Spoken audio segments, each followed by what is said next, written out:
Welcome back, everyone. Today we're checking out another amazing manhwa. Yes, that's it. An executioner's platform. A knight holds up a scroll and reads the charges aloud. Elise de Clorance.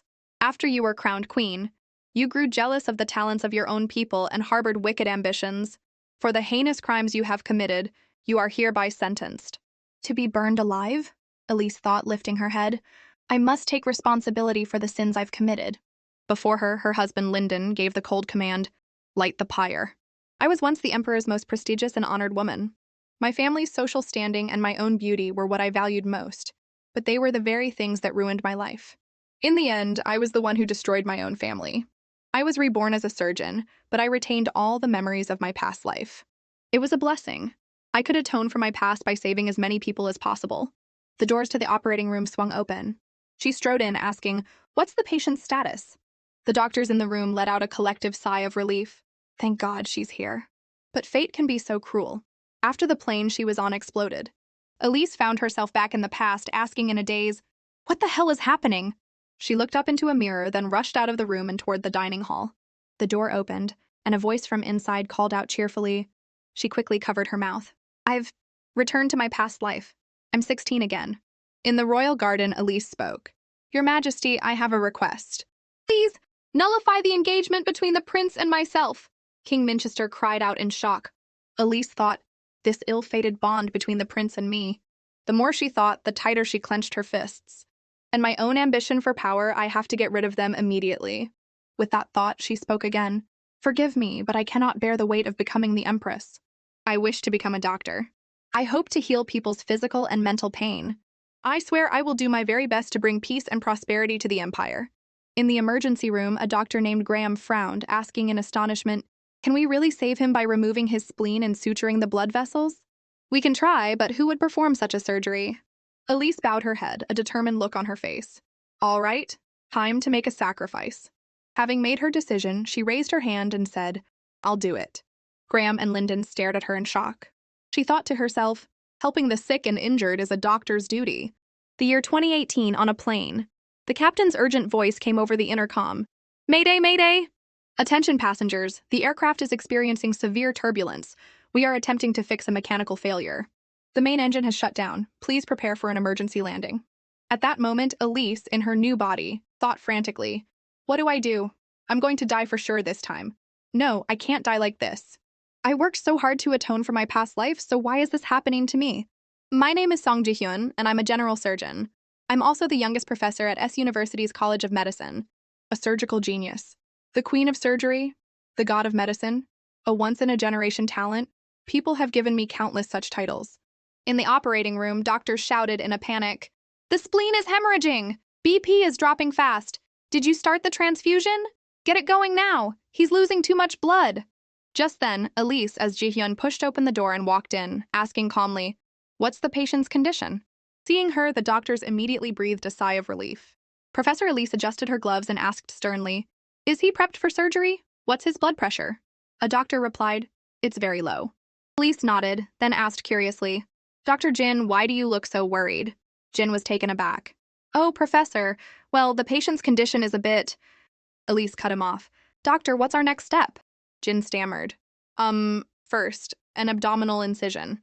We find the rupture in the spleen, stop the bleeding, and depending on the damage, we might have to consider a splenectomy." Elise nodded. "Good. Everyone, listen up. Even if there's only a sliver of hope, we must do everything in our power to save the patient's life." "Yes, ma'am," they replied in unison. Elise held out her hand. "Scalpel." After taking it, she announced, "I'm starting the operation." Back in the present, Elise thought, I worked myself to the bone to save people, hoping I could atone for the sins of my past life. And this is what I get? I wanted to dedicate my entire life to making amends. But in truth, hundreds of years ago, I existed in a different time. I lived a different life. She remembered being tied to the stake. The knight read the verdict aloud. "Elise de Clorance, after receiving the Empress's crown, you became jealous of the power and abilities of your own people. Harboring 1,000 evil intentions, you have committed a terrible crime. You are sentenced to be burned at the stake." And the husband she had adored, Prince Lyndon, gave the cold command, "Light the pyre." As the memory faded, Elise was silent for a moment before thinking, "Why did you commit so many sins, Elise?" "I miss my family. Father, my brothers, I'm so sorry." Carrying the memories of a past life was a heavy burden. For all those years, I dedicated myself to saving people to atone for my past sins. And now I'm about to die. I can't die, I can't. Then, after what felt like an eternity, Elise opened her eyes in a familiar room. She sat up, asking, was I dreaming? What's going on? Then it hit her. I'm alive. This place, it was all too familiar. Just then, a knock came from outside, followed by a voice that was both strange and familiar. My lady, may I come in? Elise froze. My lady? She walked over to the mirror on the wall. When she saw her reflection, Elise was stunned. What? What is this? A moment later, a maid named Mary placed a plate on the table. My lady, your breakfast is ready. Elise nodded. Ah, thank you. Mary suddenly looked worried. My lady, are you feeling unwell? Elise was curious. Not really, why do you ask? Mary hesitated. Well, you seem quieter than usual. Elise was stunned. Heh, she thought to herself, that's right. The me of this world, Elise de Clorence, is beautiful but cruel, stubborn, and heartless. She does whatever she wants and is always throwing tantrums. That's why the servants are terrified of her. They call her the monster lady. I didn't make any major mistakes when I was young, but as I got older... At that thought, Elise's gaze fell. In her memory of the execution, Marquis de Clorence had pleaded desperately, Please, I beg of you, I beg you, please spare my daughter. That was the moment Elise regretted her sins the most. Back in the present, Elise finished her meal and wiped her mouth, thinking, I won't make the same mistakes this time. It's been 10 days since I returned to my past life. The initial shock has started to fade. I'm still worried, but since I'm here, I should make the most of it. I've been given a new life and I have to cherish it. Even though I haven't quite adjusted to this life yet, I'm sure of one thing, I won't live like the old Elise. With that, Elise called for Mary. The maid replied, Yes? While thinking, Did I do something to displease her? Elise asked curiously. Today is the last day of my confinement, isn't it? Mary replied, Yes, my lady. Hearing that, Elise sighed in relief. Thank goodness I came back during my confinement. It's the perfect time to get used to this life again. Though I have no idea what the hell I did to get grounded for 10 days, it's given me time to think. Just then, Mary added, Oh, that's right, my lady. At lunch, the Marquis mentioned that he misses you. Elise asked in surprise. My father? Mary replied, Yes. He also said he'd like you to have dinner with the family. Elise exclaimed, A family dinner? Is my father coming? My stepmother too? What about my brothers? Are they coming too? Mary answered, Yes, they are. And since the eldest young master is the head of the Holy Knights, the others should be there as well. A joyful expression appeared on Elise's face. After 2 reincarnations, I finally get to be with my family again. She hurried off, stopping in front of the dining room door. Elise was suddenly a little nervous. I'm going in. What am I waiting for? I'm about to see my family. It's been 30 years, my family. With that thought, Elise opened the door and stepped inside. Someone inside immediately called out, Elise! She quickly covered her mouth to keep from crying. Seeing this, the 3 people in the room froze. Tears streamed down Elise's face. As she lowered her hand, Marquis de Clorence shot up from his seat.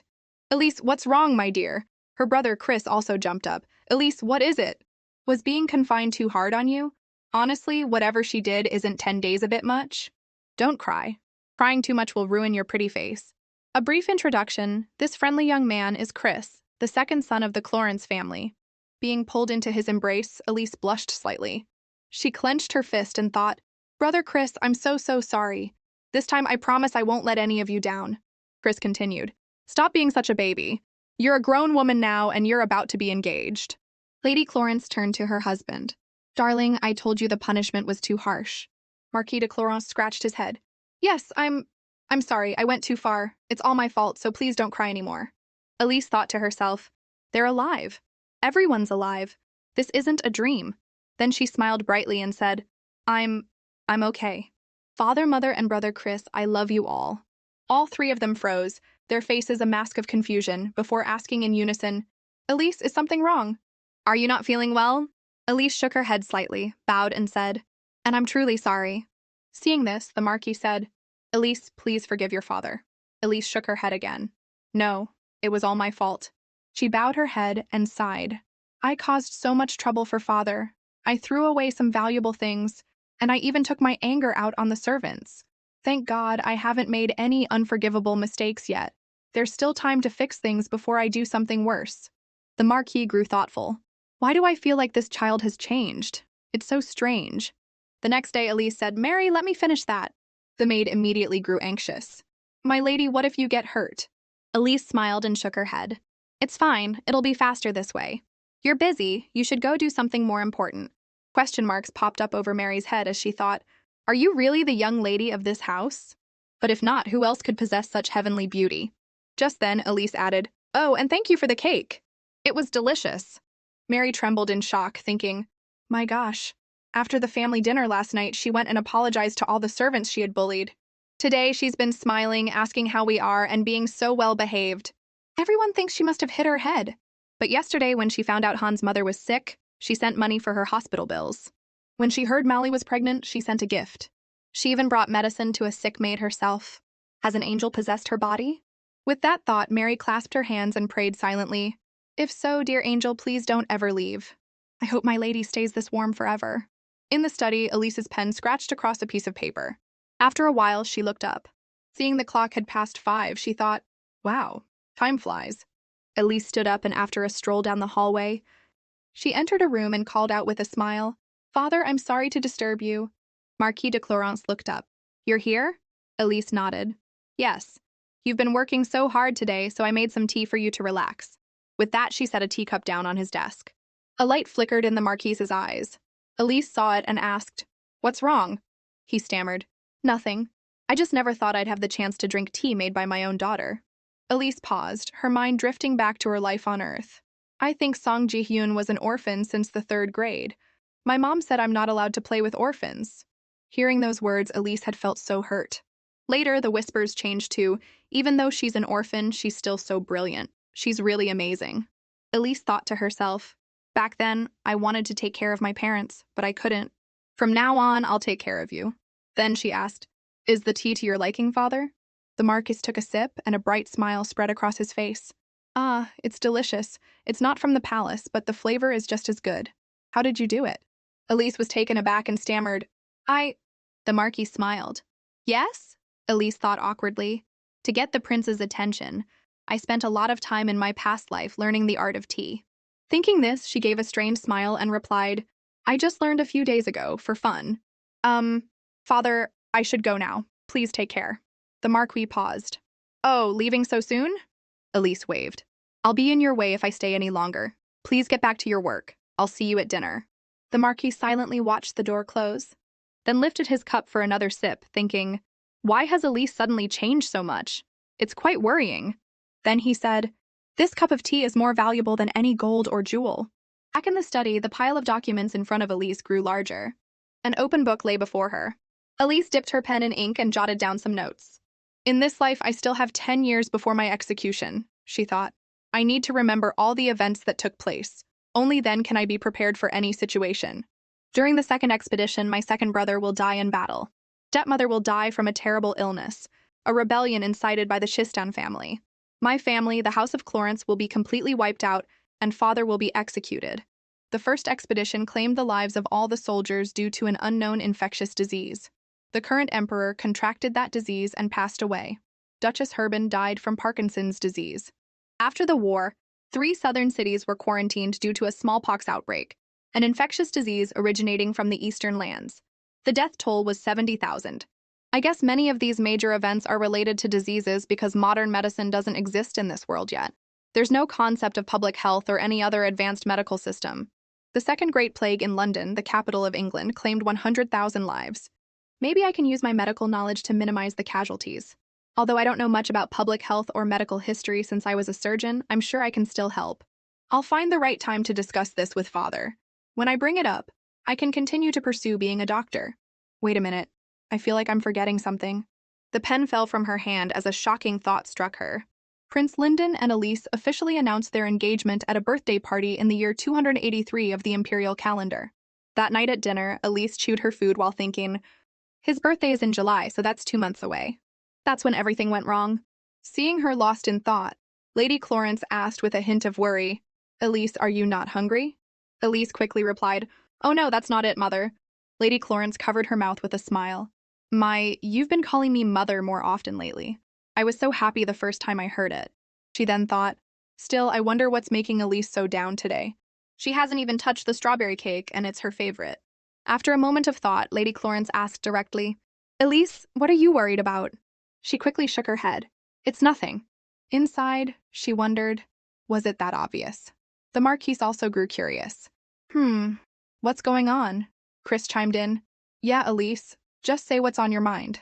I'll do anything I can to help. Across from her, her other brother, Ren, also stopped eating.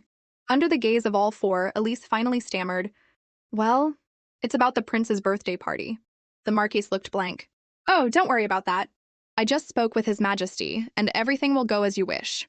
In the middle of the ceremony, the Emperor will announce your engagement to the prince. Just then, Ren interjected, Father, I disagree. The dining room fell silent for a moment. The Marquis raised an eyebrow and asked loudly, Ren, what do you mean? You disagree with Elise's engagement to the prince? He said calmly, let me ask you an honest question. Do you think she is fit to be by the prince's side? No, do you think she is capable of being the empress? A position that requires one to act as a mother to the nation. The Marquise exclaimed. What are you saying? Ren continued. As a humble subject, I cannot defy the emperor's will. However, I am truly not sure if this selfish child is capable of shouldering the responsibilities of an empress. Hearing this, Chris thought, really? Big brother? You've only been home for a month and this is what you do? You're always so mean to Elise. She's going to flip out when she hears this. She's never let something like this slide before. But when he saw the smile on Elise's face, Chris froze, a shocked thought running through his mind. What? What did I just see? At that moment, Elise sighed to herself. Ren is as strict as ever. I used to hate his criticisms, but he's right. I'm not fit to be empress. This engagement must be ended at all costs. When I think about it, the prince is also a victim of this engagement. I paid the price for all my crimes, but he was forced to endure all that misfortune, even though he had nothing to do with it. I have to stop this engagement immediately. This time I can live as a doctor, free from the constraints of the royal family. Everyone was lost in their own thoughts, and the atmosphere in the room grew heavy. After dinner, Chris asked angrily, Hey, you've only been home for a little while?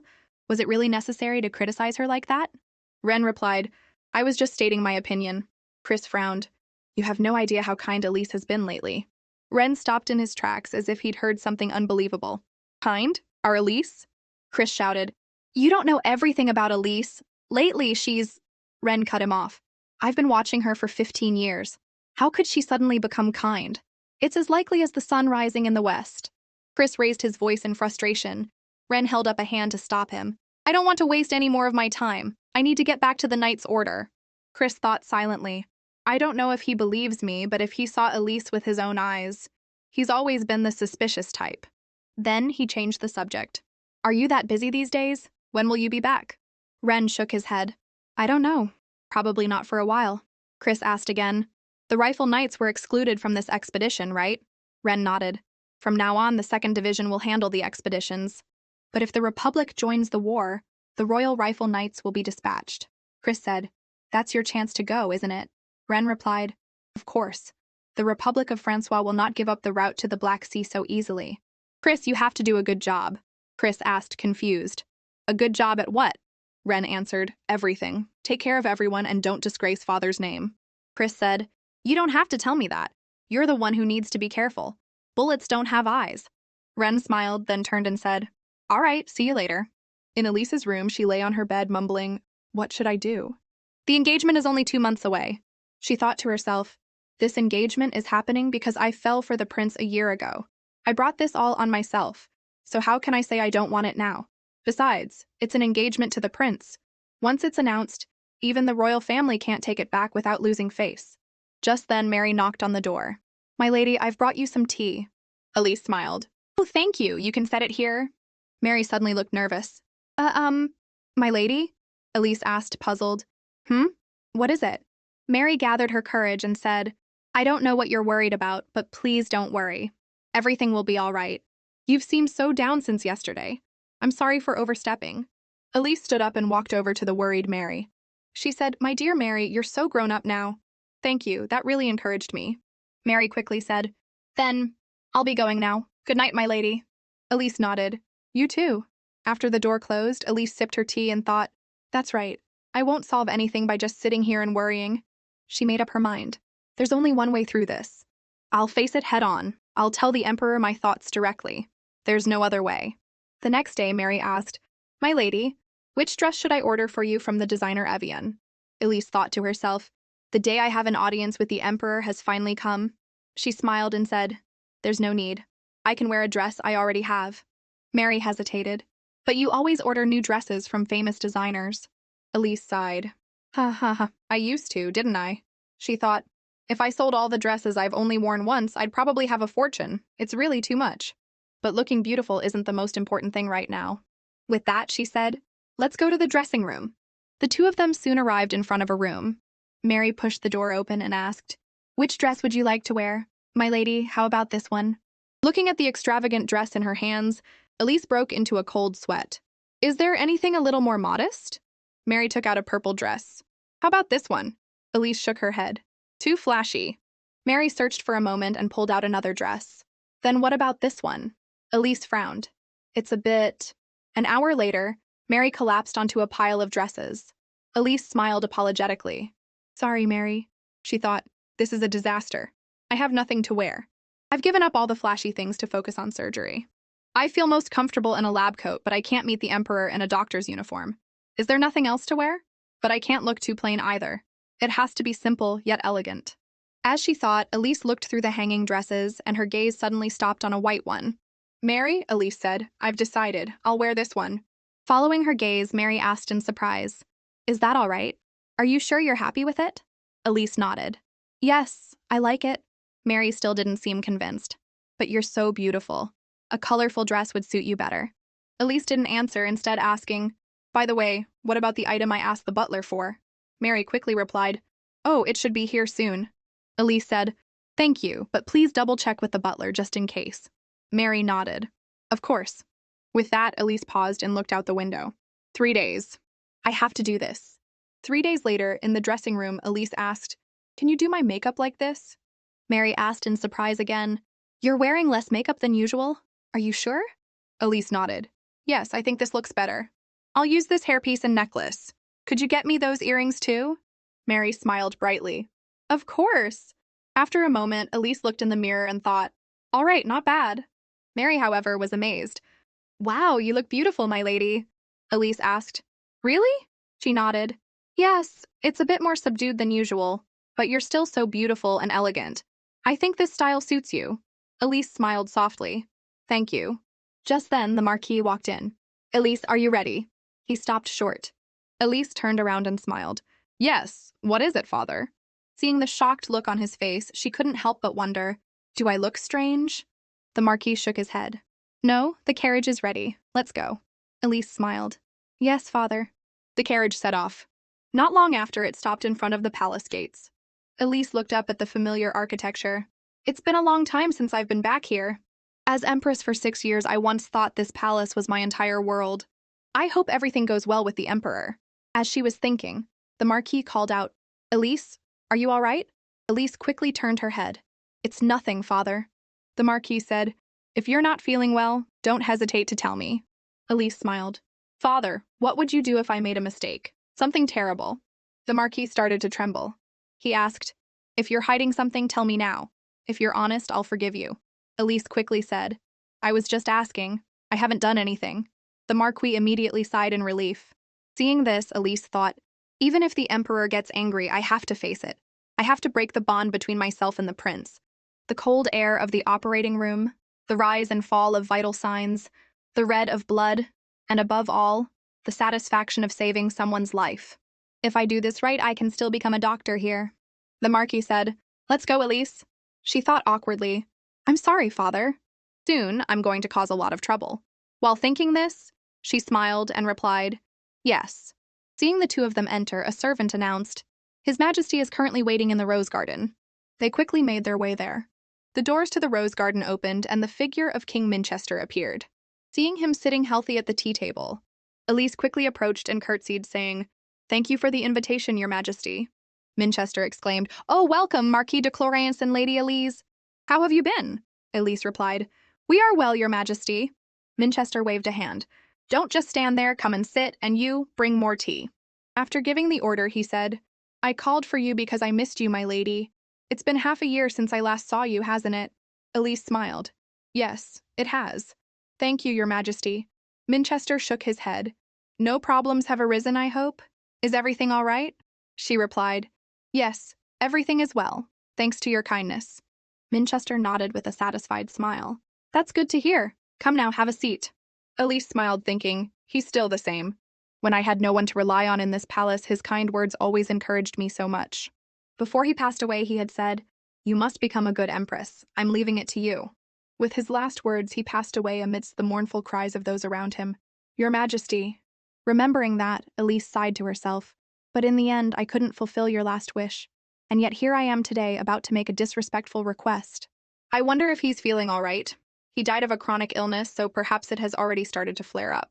She stared at Manchester for a moment, then frowned, thinking, I knew it. Even though he's smiling, I can see the exhaustion hidden in his eyes.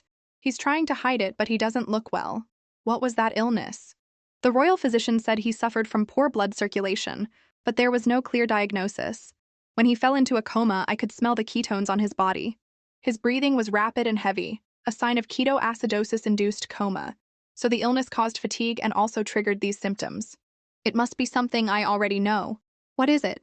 If I can figure it out, I might be able to prevent the third prince's coup when the emperor collapses. As she was thinking, Manchester asked, You seem different today, my lady. Is it your demeanor? You look more mature. Elise asked in surprise. Oh, do I? The Marquis added, That's right, your Majesty. She's changed a lot these past few days. Perhaps she really has grown up. Elise blushed and said, Father, but he continued, Let me tell you. Lately, everyone in the mansion has been praising her. Manchester laughed. Ha ha ha, is that so? Did she make tea for you too? The Marquis nodded. Yes, the flavor is so rich that it surprises me every time. Manchester smiled and turned to Elise. Really? I'm quite curious. Lady Elise, would you grant me the honor of tasting it as well? She quickly replied, That's just an exaggeration, your Majesty. But I'm not sure if my tea will suit your taste. Manchester smiled softly. Don't be like that. Tea made by you would have its own special flavor. Don't worry, just make it as you usually do. Hearing this, Elise said, Then I will do my best. I hope you won't be disappointed if the tea is not to your liking. So she went to the kitchen and said to a servant, Please bring me Eastern black tea and white tea. Oh, and today's pure mineral water. The servant replied, Yes, my lady. Meanwhile, Elise was thinking, Let's see, the type of tea the emperor usually drinks is... He likes tea imported from the East, but the same tea leaves can produce different flavors depending on the temperature and amount of water. After a moment, Elise placed a teacup in front of Manchester. Your tea, your Majesty. He immediately took a sip and then smiled, saying, So rich. The tea that the ambassador from the East once made for me had a very similar flavor. Wonderful. When did you learn to make such excellent tea? I must have the servants here learn from you. Elise smiled shyly. You're exaggerating, your Majesty. The Marquis said, She says she taught herself. The first time I drank her tea, it felt like all my fatigue melted away and my mind cleared.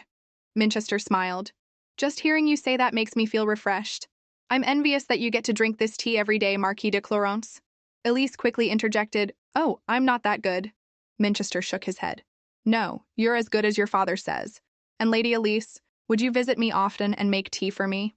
Since you've given me the chance to enjoy such wonderful tea, I must reward you.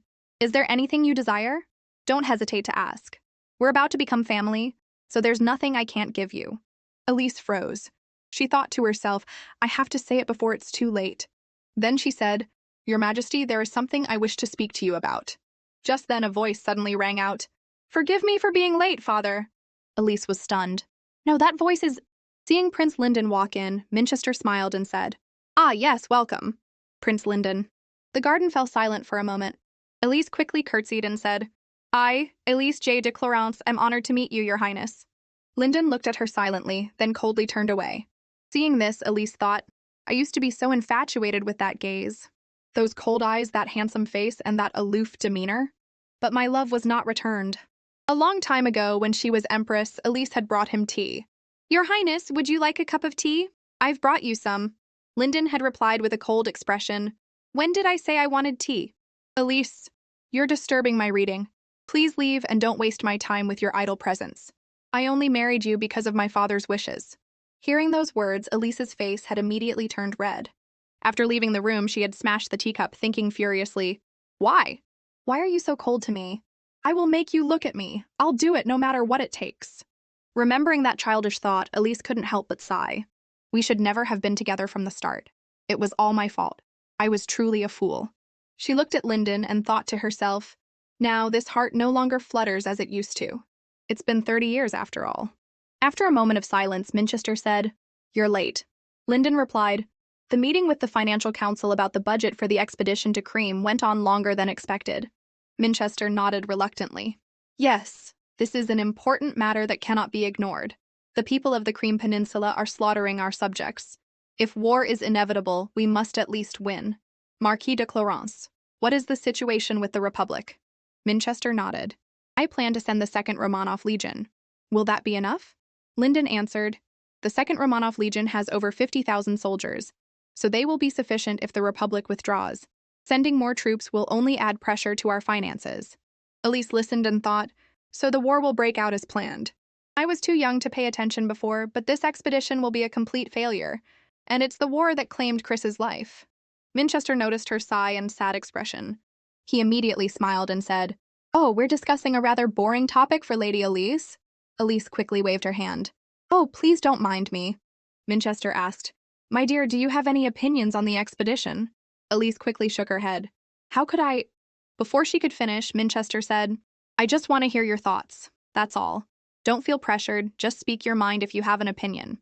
Elise was taken aback, her heart filled with hesitation. Should I tell them? Will they be suspicious of how I know these things? They'll probably suspect me. At that thought, Elise remembered the scene of Chris dying on the battlefield. Her eyes widened, and she told herself, "No, I might be able to save everyone." With that, Elise said, "This is just my personal opinion." Minchester nodded. "Go on." Elise held up 2 fingers. "There are 2 things to be wary of in this war. The first is the kingdom of Monsal in the east." Minchester frowned. Monsal? Not the Republic of Francois? Elise shook her head to correct him. "We must be wary of the kingdom of Monsel joining the war." The Marquis quickly said, "Elise, the kingdom of Monsel has no ties to the Cream Peninsula. Geographically, they are close, but they have no reason to be concerned with the ethnic conflict in Cream. Furthermore, it's a landlocked region, which means they have no need to control the Black Sea. We should be more worried about the Republic of Francois." Elise didn't object. "Yes, you're right, father. Geographically, the kingdom of Monsel has no reason to join the war." The Marquis was confused. "Then why do you say that?" Elise answered, "Because the current king of Monsel is Count Ingrid. Count Ingrid has not yet been officially recognized.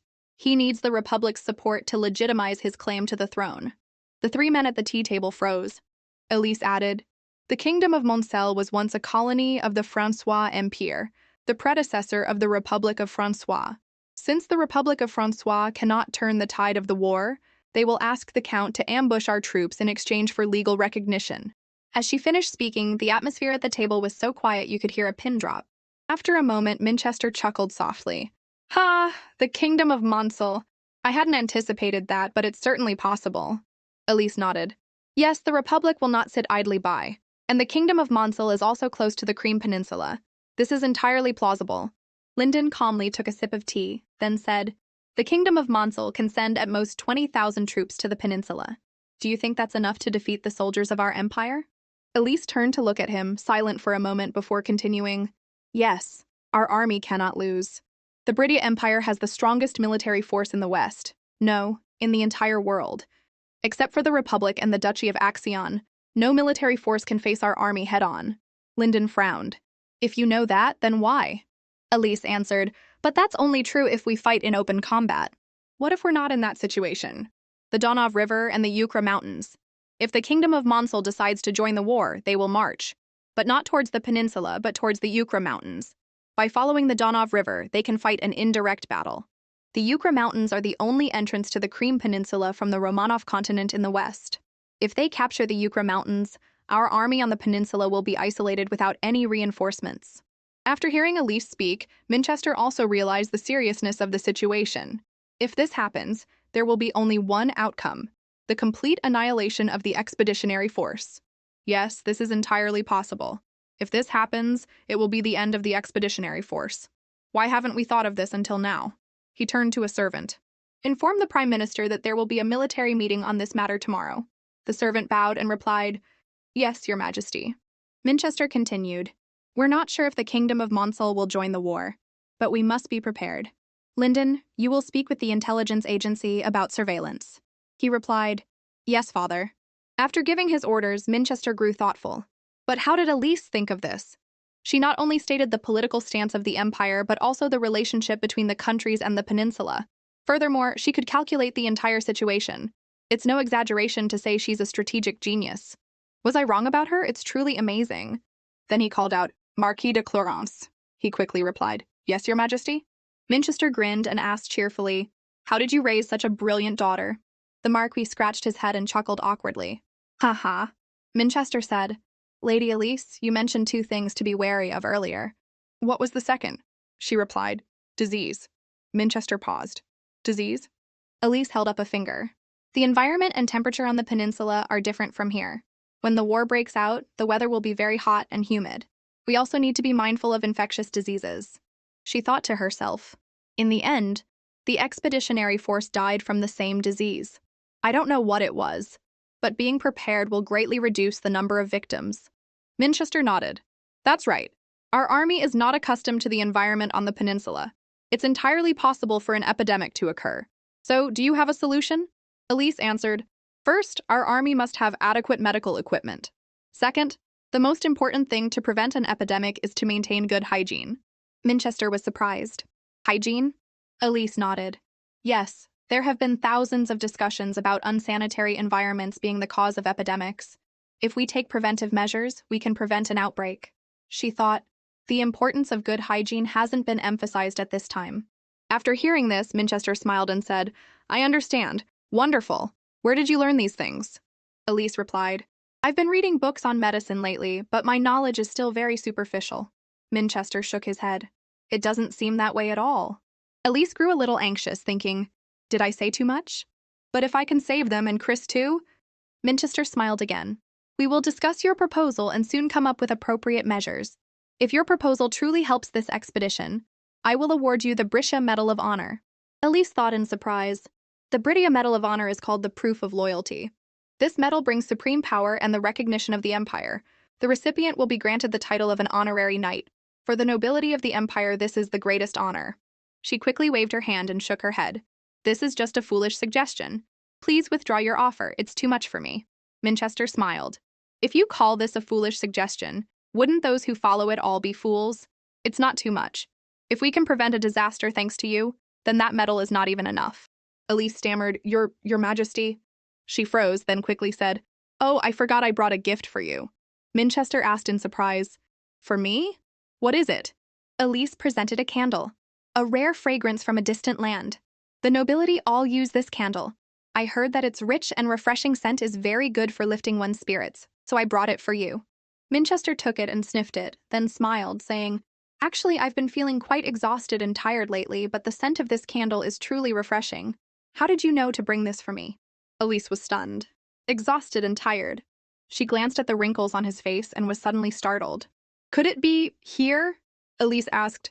Your Majesty, do you feel tired even after waking up? Minchester nodded. Yes, I do. Elise continued. Do you drink more water than you used to? He replied. I think so. She asked again. Do you still feel thirsty even after drinking water? Minchester answered. Yes, I'm still thirsty even after drinking a glass. Elise immediately said, Then do you wake up in the middle of the night to use the restroom? Minchester said in surprise, Yes, that's right. How did you know? Elise bowed her head, a shocking realization dawning on her. So it's true. He was never correctly diagnosed. No wonder he collapsed. It's unbelievable that the Emperor of the Great Brittia Empire could die from such a simple illness.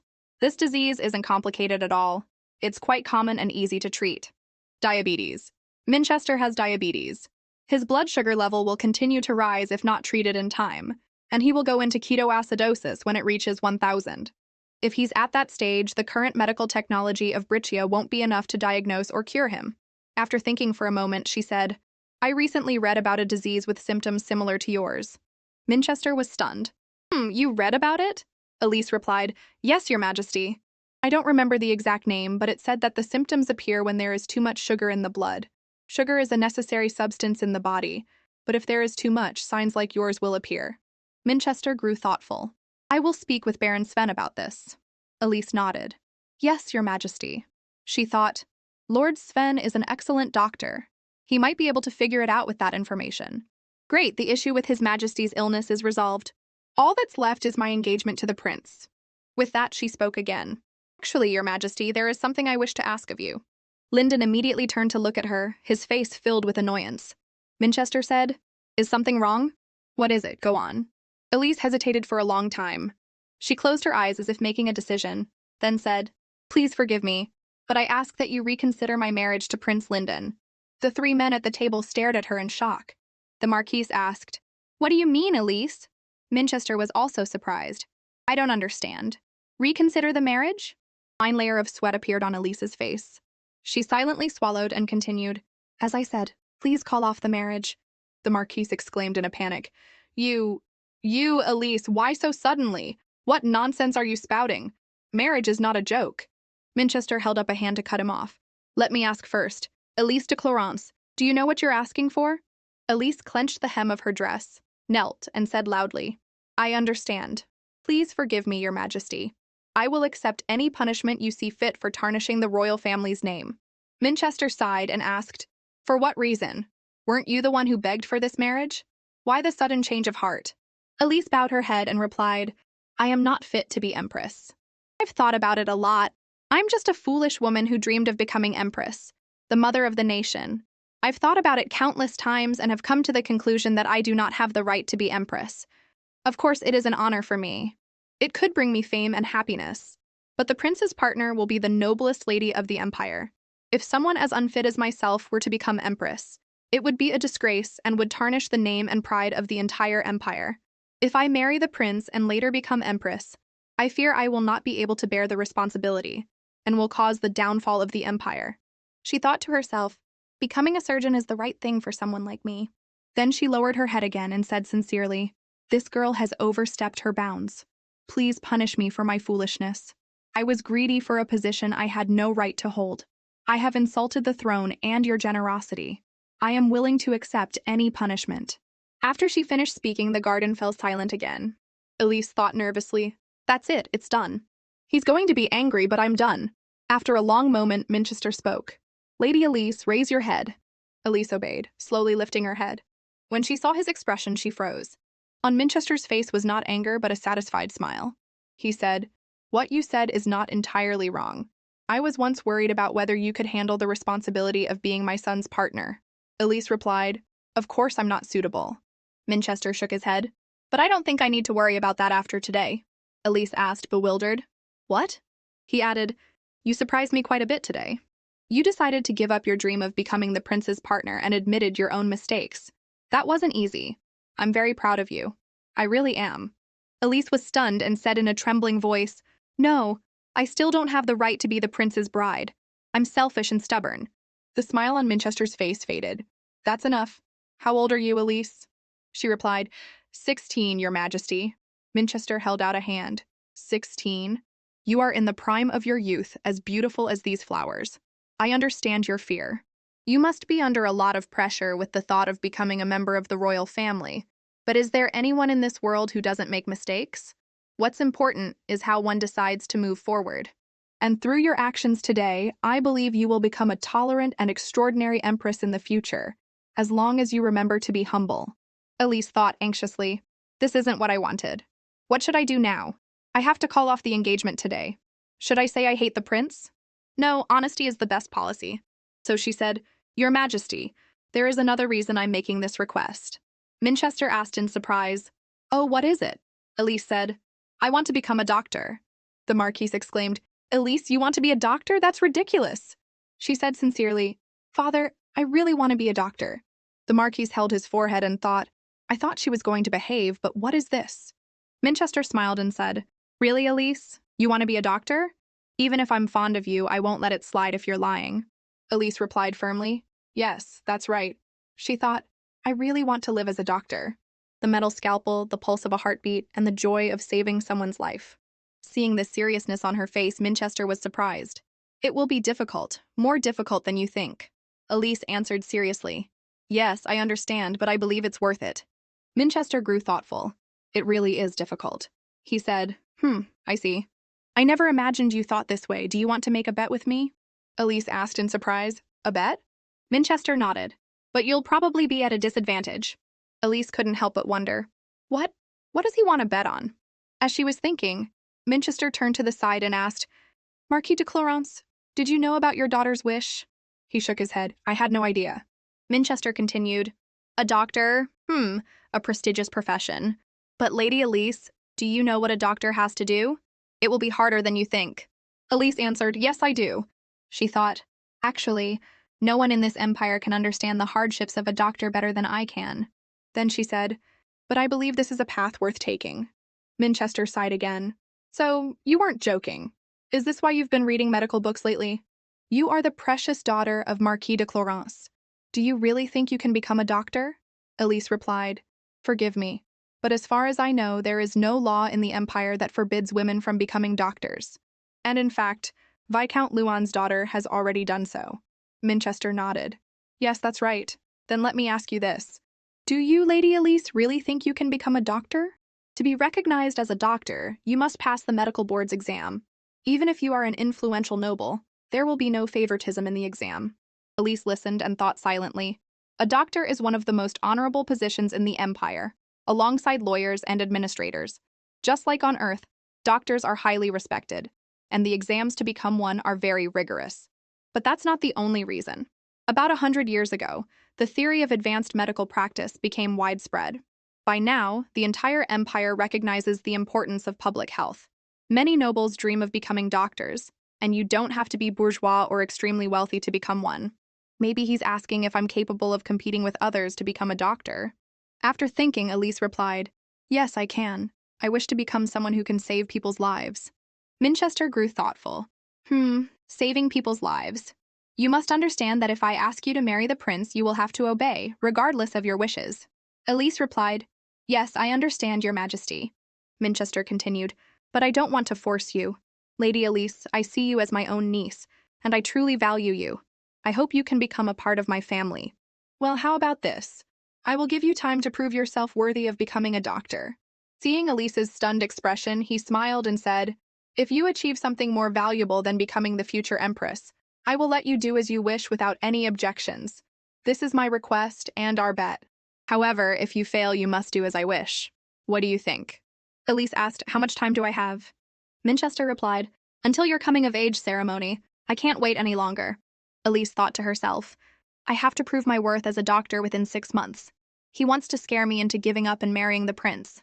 And he said I have to prove my worth as a doctor, which means it's not just about passing the exam, but also becoming a worthy doctor within 6 months. After considering, Elise stood up and said, I will do my best to meet your expectations. Thank you for your generosity, Your Majesty. At the same time, she thought, I'll show him I can do it. Seeing her confident demeanor, Minchester was once again surprised. He thought to himself, the desire to save lives is truly a noble cause, but it won't be easy without long-term perseverance. She'll give up soon. This is not something a girl from a noble family can endure. After that, the conversation continued. Not long after, Minchester suddenly said, Oh, that's right, you two haven't seen each other in a while, have you?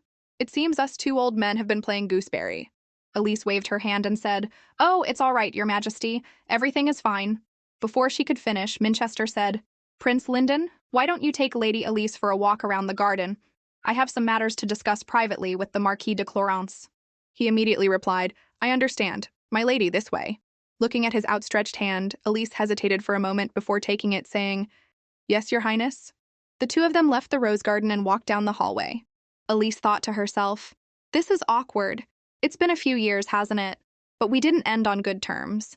It was my fault, so I don't hold any grudges for being executed. Lyndon suddenly asked, What are you thinking about?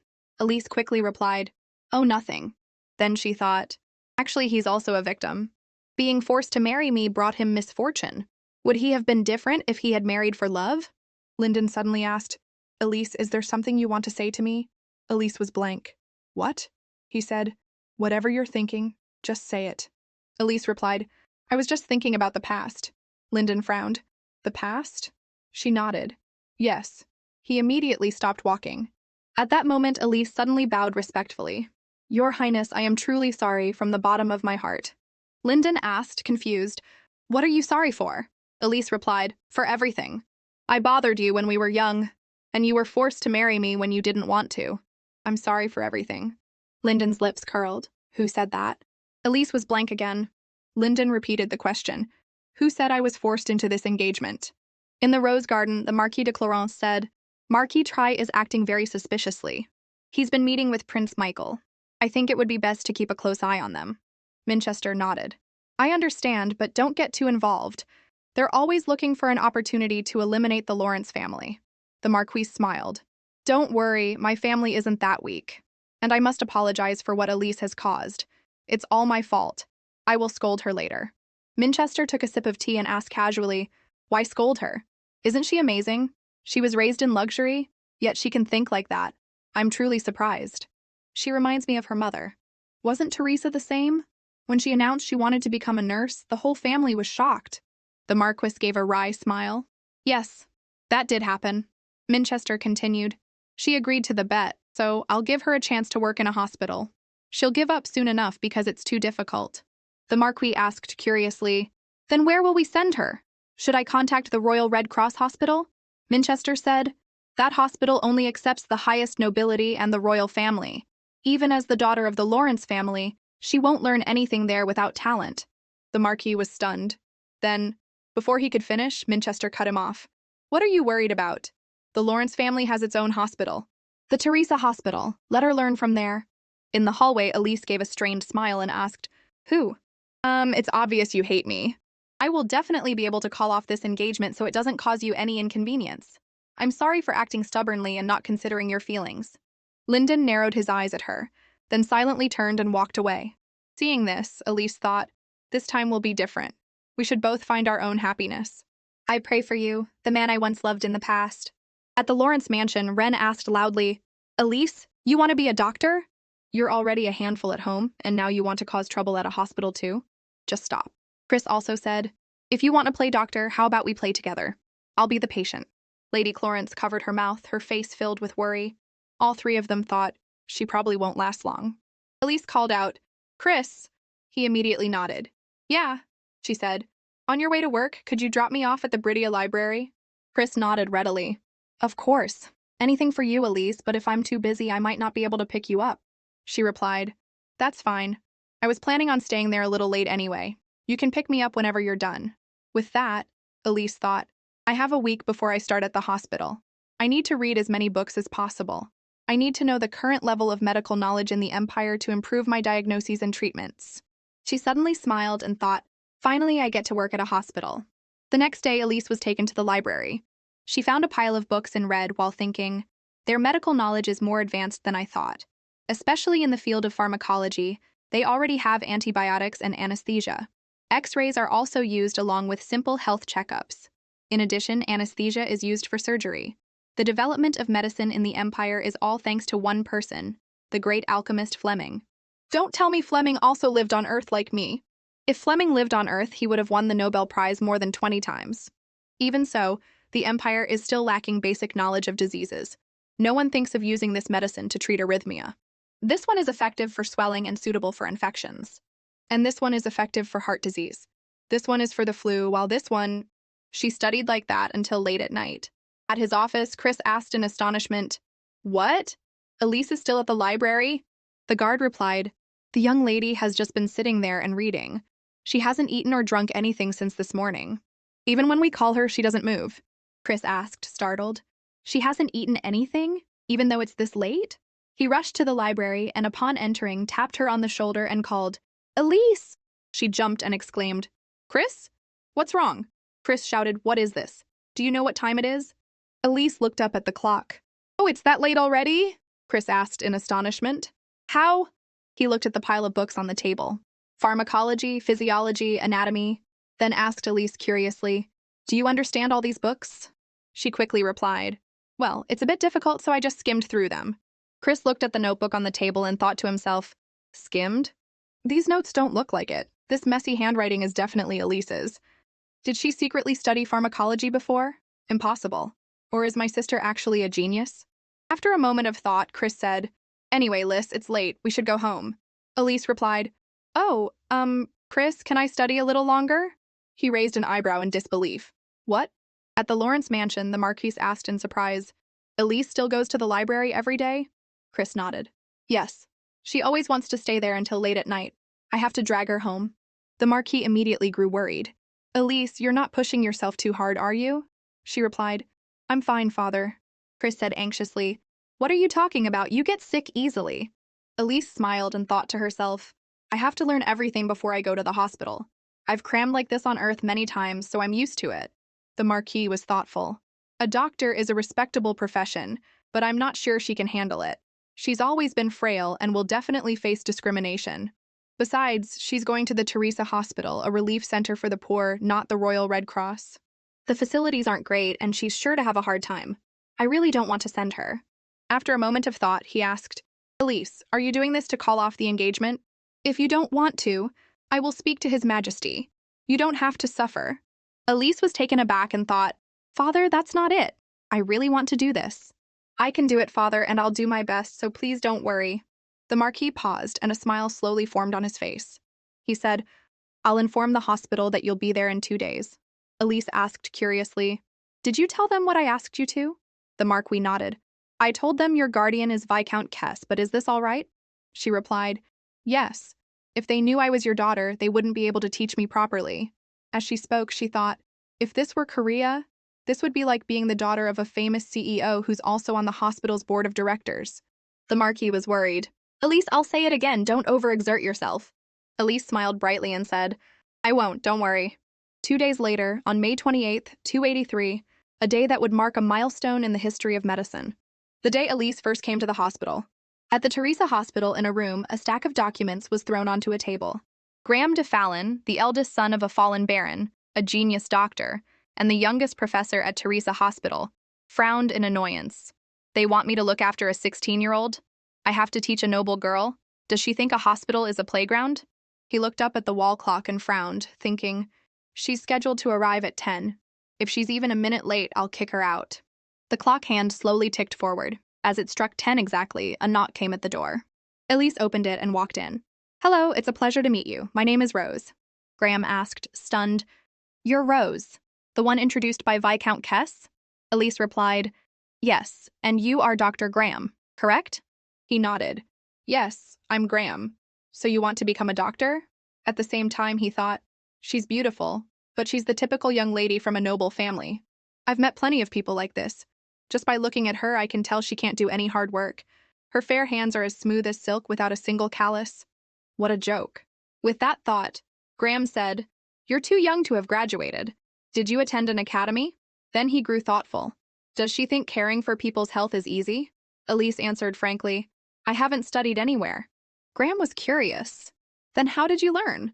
Don't tell me you came here with nothing in your head. Elise replied, I taught myself. Graham immediately scoffed. Self-taught? He thought to himself, this is ridiculous. Even if Viscount Kess, a branch of the Lawrence family, is her guardian, this is too much. If it weren't for the guardianship, I would have kicked her out already. Damn it. After cursing inwardly, Graham turned and asked seriously, Do you know what the purpose of medicine is? Elise replied, Yes, to cure patients. Graham said, Then let me ask you this. Have you ever seen someone die? Elise lowered her eyes as if reminiscing, then replied, I have. Graham frowned. You will face many different situations while studying medicine. What will you do if a patient dies during treatment? Elise answered honestly, I will bury them deep in my heart. Graham paused. Bury a patient in your heart? Does she even know what that means? For a doctor, burying a patient in your heart means that when a patient dies from an unforeseen circumstance, the doctor will remember it and make sure it never happens again. No, she doesn't understand the meaning. That's not something you can learn without experiencing it firsthand. But Viscount Kess introduced her, so I have to assign her a job. Well, she won't stay long. That's right, that place. It might be a bit cruel for a young girl like this, but if she's going to leave, she should leave as soon as possible. After thinking, he said, Follow me. I'll show you your new job. From now on, you'll be working here. Elise looked around the room. These people, Graham replied, they are beggars. This is where we care for those with no hope of recovery. It's not necessary to treat them, but we still do because it was Lady Teresa's wish. Most of the funds for Teresa Hospital come from the Lawrence family. Since you're working here, you should learn to respect them as well. Back to the point, your job is to care for the patients here. Elise nodded. I understand. But what exactly should I do? Should I diagnose their illnesses, or should I focus on making them more comfortable? Graham looked at her silently, thinking to himself, make the patients comfortable instead of treat them. A very direct question. Is she doing this on purpose? Making them comfortable is fine. Just take care of their bed sores or something similar. Elise replied, I understand. But if a patient has severe bed sores, is it all right to treat them? Graham was stunned. Treat them? Is she talking about debridement, the medical procedure to remove dead tissue? Impossible. Then he said, do what you can, but don't mess things up. Elise nodded. Yes, of course. Graham asked, you said your name is Rose, right? If the work is too difficult, just tell me immediately. I'm not going to force you to do anything. Elise looked at him in surprise, then said, I'll do my best. Graham turned and walked away, thinking to himself, I wonder how long she'll last. She seems enthusiastic, but she won't be able to stand it for more than a few days. Elise entered the ward and sat down next to a sleeping patient. She thought to herself, he probably thinks I'm a nuisance. He's planning on leaving me here alone until I give up. But I'm used to homeless patients like this. I've seen worse things on Earth. And my first surgery was actually very difficult. I'll work hard and get my medical license as soon as possible. My first goal is to become an official doctor. I have to pass the medical exam. Normally, you have to go through a few years of apprenticeship before you can take the exam. But I don't have that much time. If I want to win the bet with His Majesty, I have to get my license soon. After making her decision, Elise rolled up her sleeves. All right, let's get started. A little while later, in a filthy room, two nurses asked in astonishment, You want us to help clean and bathe the patients? Elise nodded. Yes, the sanitary conditions here don't seem good for the patients. You two are the aides for this room, right? One nurse asked. Yes. And you are? Elise replied, I'm Rose, Dr. Graham's apprentice.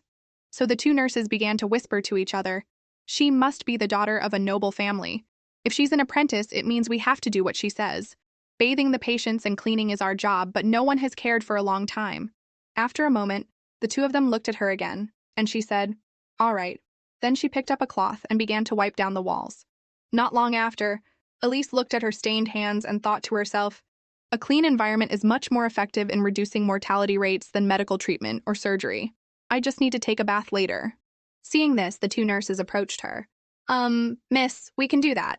Elise turned her head. What? The blonde nurse said. This is our job, after all. The dark-haired nurse thought, she's cleaning until she's filthy, all for the patients. Elise looked at the two of them, stunned, then smiled and replied, Thank you. Let's do it together. So the three of them began to clean. Soon the room was sparkling. The three of them stopped and looked at the clean room.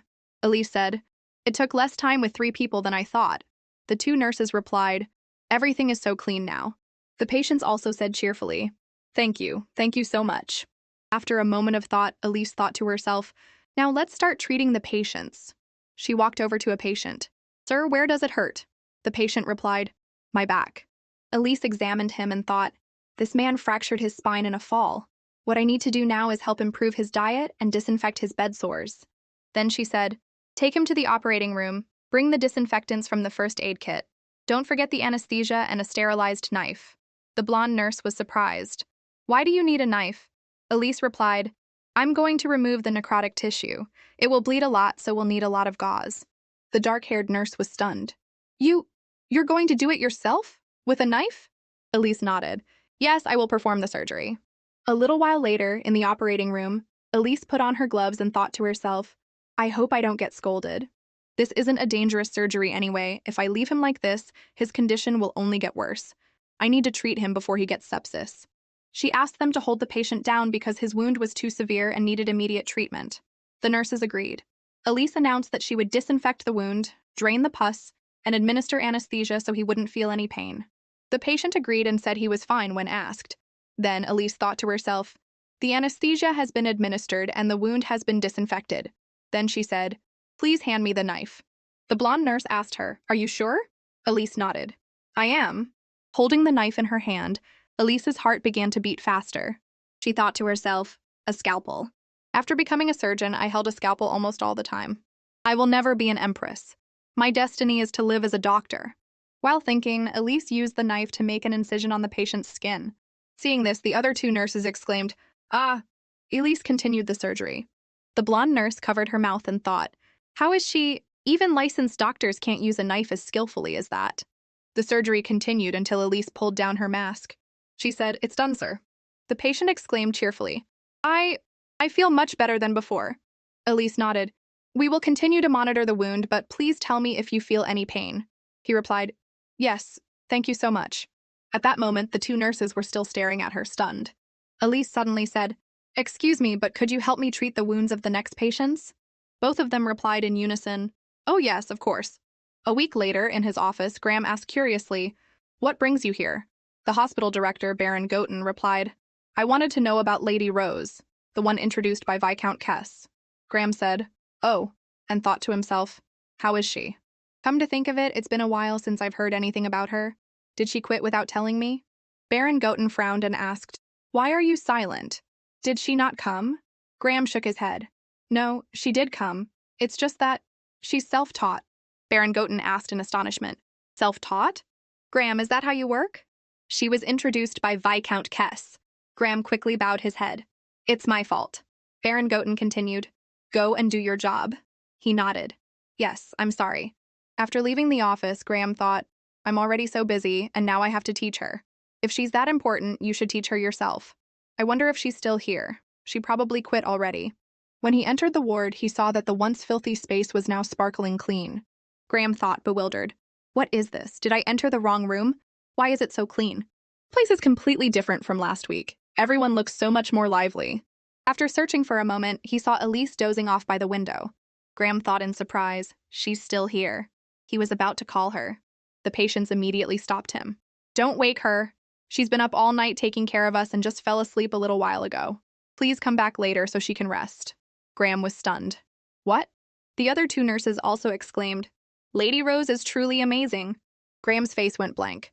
He couldn't believe it, and asked again, "She did all the work, and even removed the necrotic tissue with a scalpel herself?" The nurse confirmed it was true. "She even cured a patient yesterday, and stayed up all night taking care of him. She's our idol." Graham thought angrily, "I shouldn't have left her alone. She has no formal knowledge and has never performed surgery before. Yet she removed the necrotic tissue without any hesitation.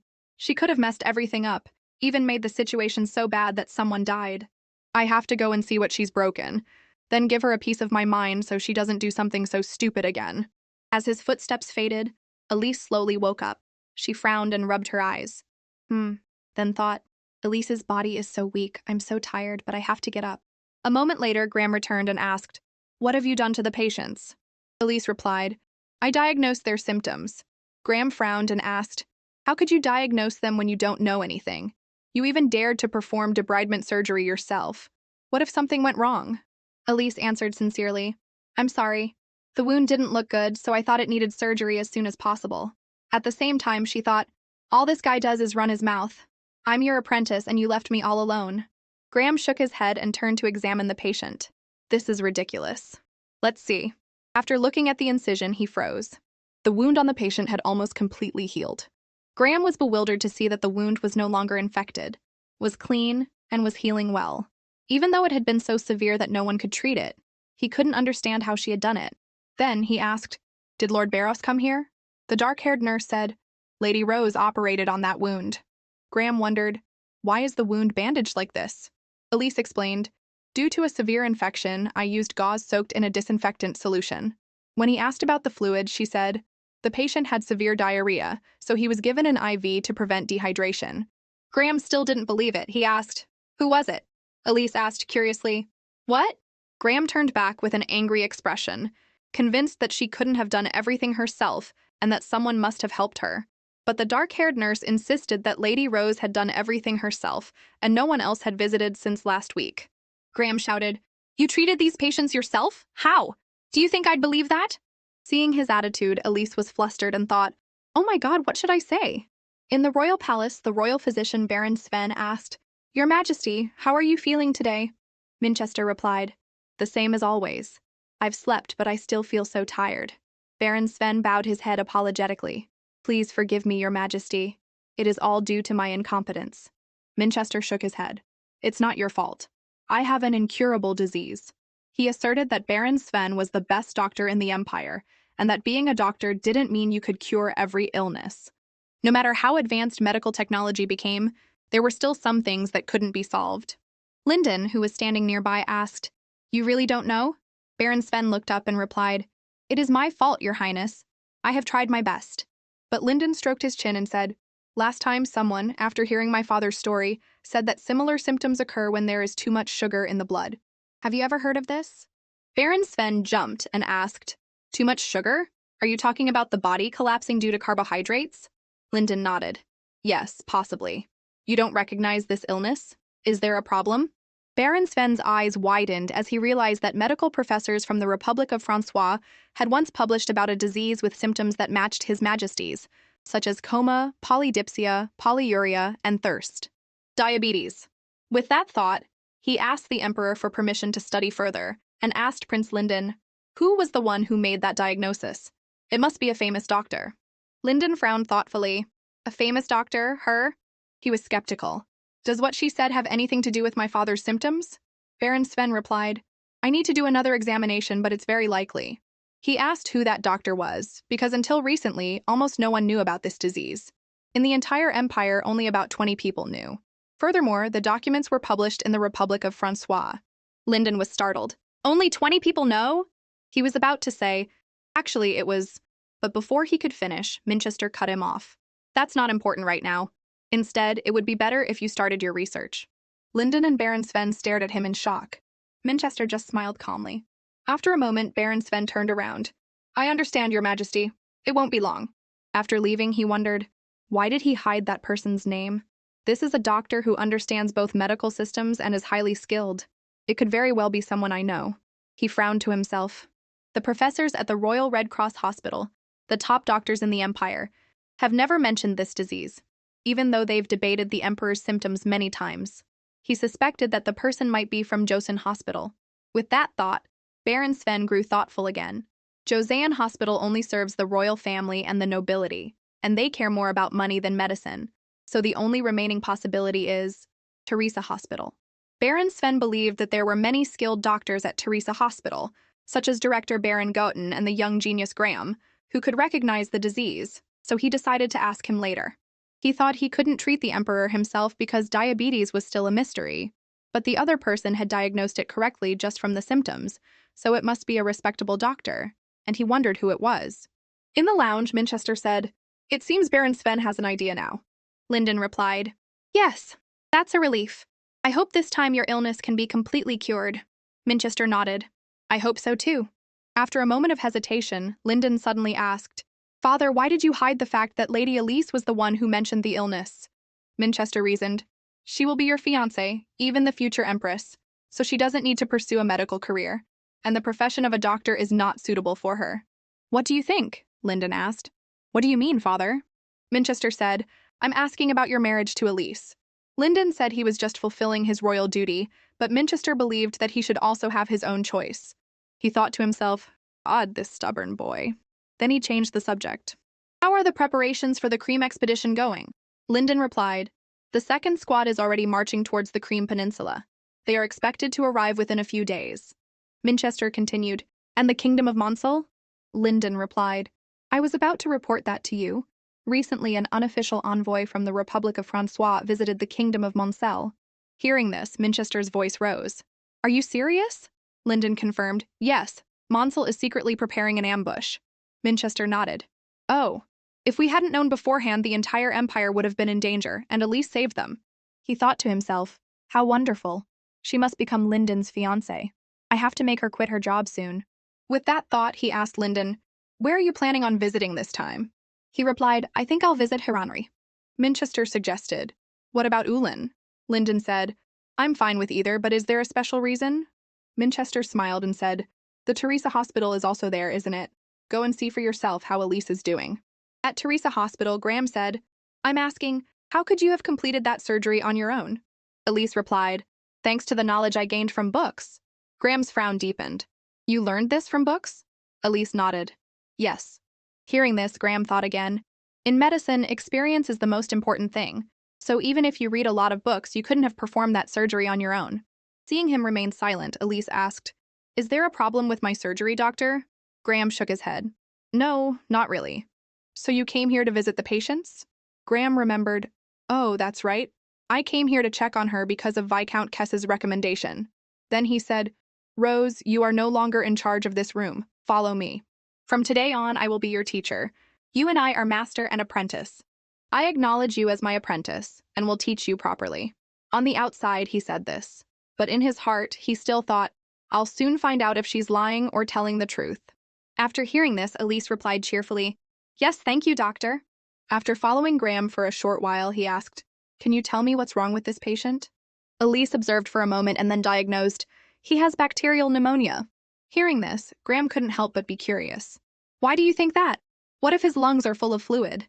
Elise replied, His pus and phlegm are mixed. The examination shows that he is more likely to have pneumonia than just fluid in his lungs. Graham frowned. She's right. Meanwhile, Elise was also thinking, I feel like I'm a medical student again. God, I remember clinging to my professor's leg during my first internship. I hope I can get my medical license soon and start treating people. There will probably be a chance. Graham's mind was also in turmoil. Are you even human?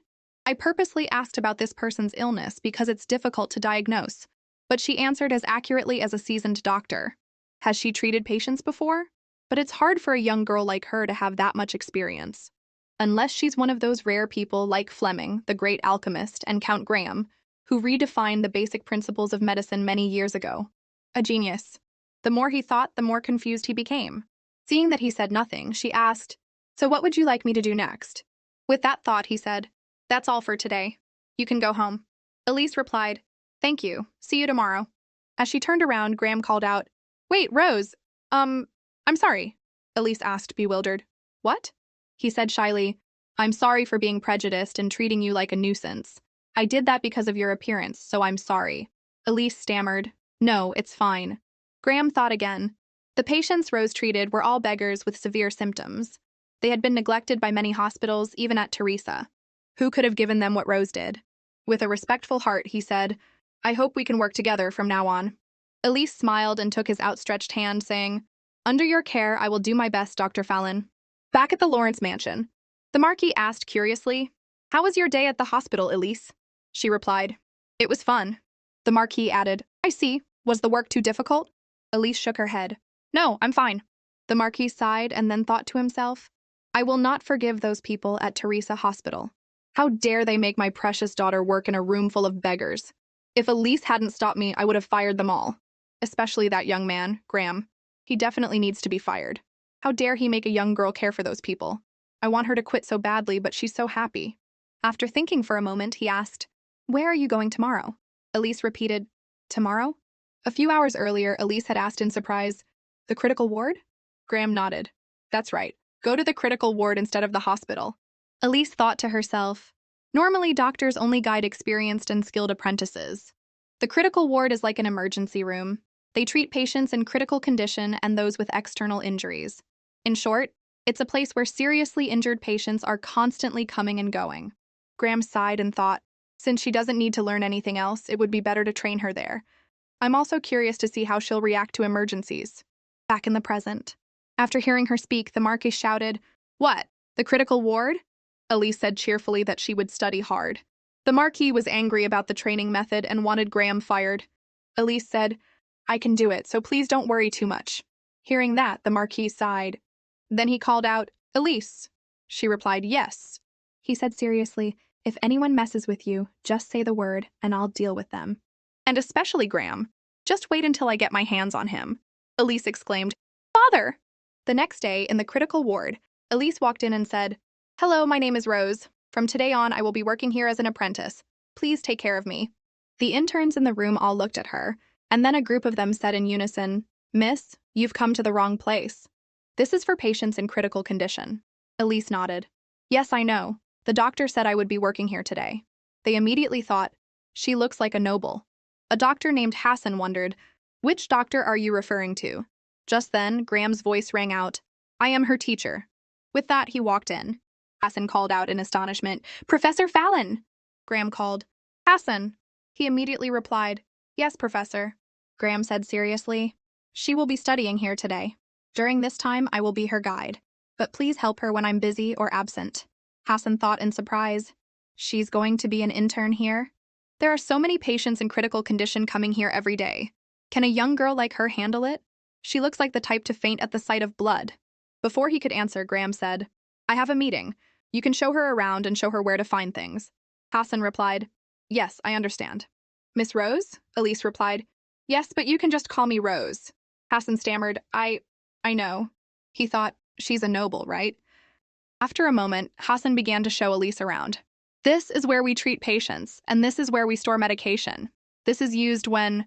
After a long explanation, Hassan explained that since the professors couldn't be on call 24/7, the interns had to monitor the patients and report back, and then the doctors would come and treat them. That was how the hospital operated. Elise thought to herself. It's quite similar to the emergency rooms on Earth. Hassan pointed to the instruments. These are scalpels for surgery. We also need to perform surgery if necessary. I'll show you how to use them when a patient comes in. Elise smiled and replied, Of course. In that moment, Hassan's heart skipped a beat. He said, This place is… Just then, a nurse suddenly burst in, exclaiming, Doctor, a patient has just been brought in. Hassan and Elise were both startled. He said, Let's go, Rose. I'll show you how the hospital works. In a nearby room, Hassan placed his stethoscope on the patient's chest and froze. Before him, the patient was convulsing, gasping for breath and moaning, My chest! Hassan said quickly. He has a chest injury. Bring the EKG machine here and call Dr. Fallon. The nurse said quickly, Yes, wait a moment. We need to complete the examination first. Elise thought, No, this is not the time to take his EKG. That's not the problem. At this rate, he'll die before Dr. Fallon gets here. What should I do? At that moment, the patient's body convulsed again, and his face began to turn purple. The interns around them panicked and tried to reassure him. Sir, please hang on. Someone call Dr. Fallon. Elise made up her mind and said, Mr. Hassan, may I borrow your stethoscope? He asked, stunned. What? Elise added, Please. Your stethoscope, I need it right now. She thought, every second is crucial right now. When she didn't get an answer, Elise took matters into her own hands and snatched the stethoscope from Hassan. Sorry, I'll explain later. She quickly examined the patient and then thought with a start, I knew it. It's a pneumothorax. In this case, 70% of his lung has collapsed. Wait, not just that. She touched the patient's neck and was even more startled. It's not just a simple pneumothorax. He has a tension pneumothorax. A lot of air is escaping and putting pressure on his heart. He's going into shock. He'll die if he's not treated immediately. After making her diagnosis, Elise said loudly, Get me a disinfectant and a syringe. Hassan asked, Huh? She snapped, A syringe! Hurry, the one with the thickest needle. A nurse quickly brought it over. Here. Seeing Elise insert the needle into the patient, Hassan was stunned. What are you doing? Elise said, Please hold the patient down.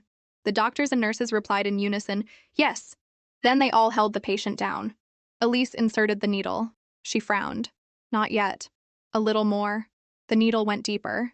The young nurse with blue hair gasped and covered her mouth. Hassan asked in a panic, What are you doing? Elise didn't answer, just focused on the emergency procedure. A moment later, the patient began to breathe again. Elise sighed in relief. She wiped the sweat from her brow and bowed. I'm so sorry. This was an emergency, so I had to… Hassan replied, Oh, Just then, the door flew open with a bang. Graham walked in and asked, Where's the patient? Is it him? Seeing the mark on the patient's chest, Graham was stunned. What on earth happened? After a moment, he turned and called out, Hassan? He quickly replied, Yes. Graham looked at the needle in the patient's chest and continued, Who handled this syringe? No one answered, but everyone looked at Elise. Graham asked, Rose, was it you? Elise replied, Yes. He was curious. Why did you do that? Elise answered clearly, Air had escaped into the chest cavity and was putting pressure on the heart, so I inserted the needle to release the air. Graham stroked his chin. Pneumothorax. So he had a tension pneumothorax? Good. This patient would have died if he hadn't been treated right then. Thank you so much. He's stable now. Hearing this, Hassan was surprised. Professor Fallon is famous for never complimenting anyone. But another person asked, That's right. He would have been in critical condition without this young lady. But how did you know it was a tension pneumothorax? Elise replied, I noticed his abnormal breathing, couldn't hear any sound through the stethoscope, and couldn't find a pulse. So I concluded that the patient had a tension pneumothorax causing cardiac tamponade. The person exclaimed, Ha, that's brilliant. The people around them also began to whisper, It sounds just like when Count Graham first diagnosed tension pneumothorax 80 years ago. Graham thought, This child, how could she have made such an accurate diagnosis in an emergency like that? Even if you can learn the knowledge quickly, handling a crisis correctly requires experience. Yet she, who has been at the hospital for less than a month, recognized a tension pneumothorax and treated it immediately. How is that possible? I've been thinking about this since I first met her. What other explanation could there be? A genius? Not just any genius, she'll be a genius who goes down in history. Besides being a true genius, I have almost no talent. Born as the eldest son of the Fallon family, I reached this position after years of hard work. I used to study diligently with the dream of becoming greater than Count Graham to bring fame to my family. But I know I don't have any special talent. I'm just a diligent student. But she is truly amazing. If she's this good now, how good will she be in the future? Graham sighed to himself. Rose might become someone even greater than Count Graham, or some legendary alchemist. Will she achieve the position I've always dreamed of? It's quite interesting. Maybe I should open a bottle of wine tonight. In the following days, Elise became famous in Teresa Hospital. Wherever she went, she became the center of attention. Whispers always followed her. That's her. She looks like she can't even hold a needle steady. I'm not lying. I saw it with my own eyes. Impossible. She looks like she grew up in a wealthy, noble family. How could she have saved a patient by sticking a needle in his chest? Elise just continued her work. Right now, she was focused on giving orders. Apply pressure to his arm and bring the recovery medicine. Also, during her break, Elise found a place to sit down and sighed. I wonder if this is okay. I've been an intern here for a month now. Not long after, whispers started up beside her again. Elise thought, it really is suspicious, but I can't do anything else. I can't ignore a patient who needs to be saved. That afternoon, outside the hospital grounds, a voice said, Rose, is that the young lady? She's amazing. She's beautiful, kind, and so gentle, and her skills are out of this world. The person next to him heard this and asked, Hassan, do you like her? He quickly shook his head. It's not like that. The other person said, Really? Richard is really worried because he wants to confess first. Hassan exclaimed, What? Richard? Where is he? The other person laughed. See? You like her. Hassan's face turned beet red, and he scratched his head to hide his embarrassment. Seeing this, the other person said, Confess to her. You'll regret it later if you don't. It's just an admission of feelings. Hassan shook his head. It won't do any good. The other person was surprised. Huh? He added. Someone like me would definitely be rejected. The other person thought to himself, Well, it's true they're not a good match. Then, he asked, When did you start liking her? Hassan replied, Well, at first I thought she was very beautiful, but I didn't like her yet. But when I saw her, it's just so painful. At the same time, two figures appeared outside. They looked up at the hospital. One of them was a young man with golden hair, Lyndon, who had come here in disguise at his father's request. A few minutes earlier, in an alley near Teresa Hospital, Rendell, who was walking behind him, asked, Would you like to take a look around, Your Highness? Lyndon immediately reminded him, Rendell, we are in disguise. Watch your words. He quickly covered his mouth. Oh, my apologies, I spoke out of turn. But your ability to disguise yourself is amazing. Come to think of it, you can completely change your appearance, Your Highness. Lyndon scowled. Again, Rendell quickly said, I'm sorry, sir. He scratched his head and thought, This skill is a true symbol of the royal family. It has been passed down in the Romanov royal family. Then he said, Sir, are you all right? Are you tired? It seems you haven't been sleeping well. Lyndon replied, That's right. He thought to himself, Sleep? Ever since that day 15 years ago, I've never had a good night's sleep. It's a never-ending nightmare. Rendell asked curiously, Have you seen a doctor? Lyndon replied, I did a long time ago. I'm still taking medicine, so I should be better soon. Rendell said, In my opinion, that medicine isn't working. Why don't you get another checkup? Lyndon shook his head. It's nothing serious. I'll deal with it later. Rendell was a little anxious. But, Your Highness... Lyndon's face darkened.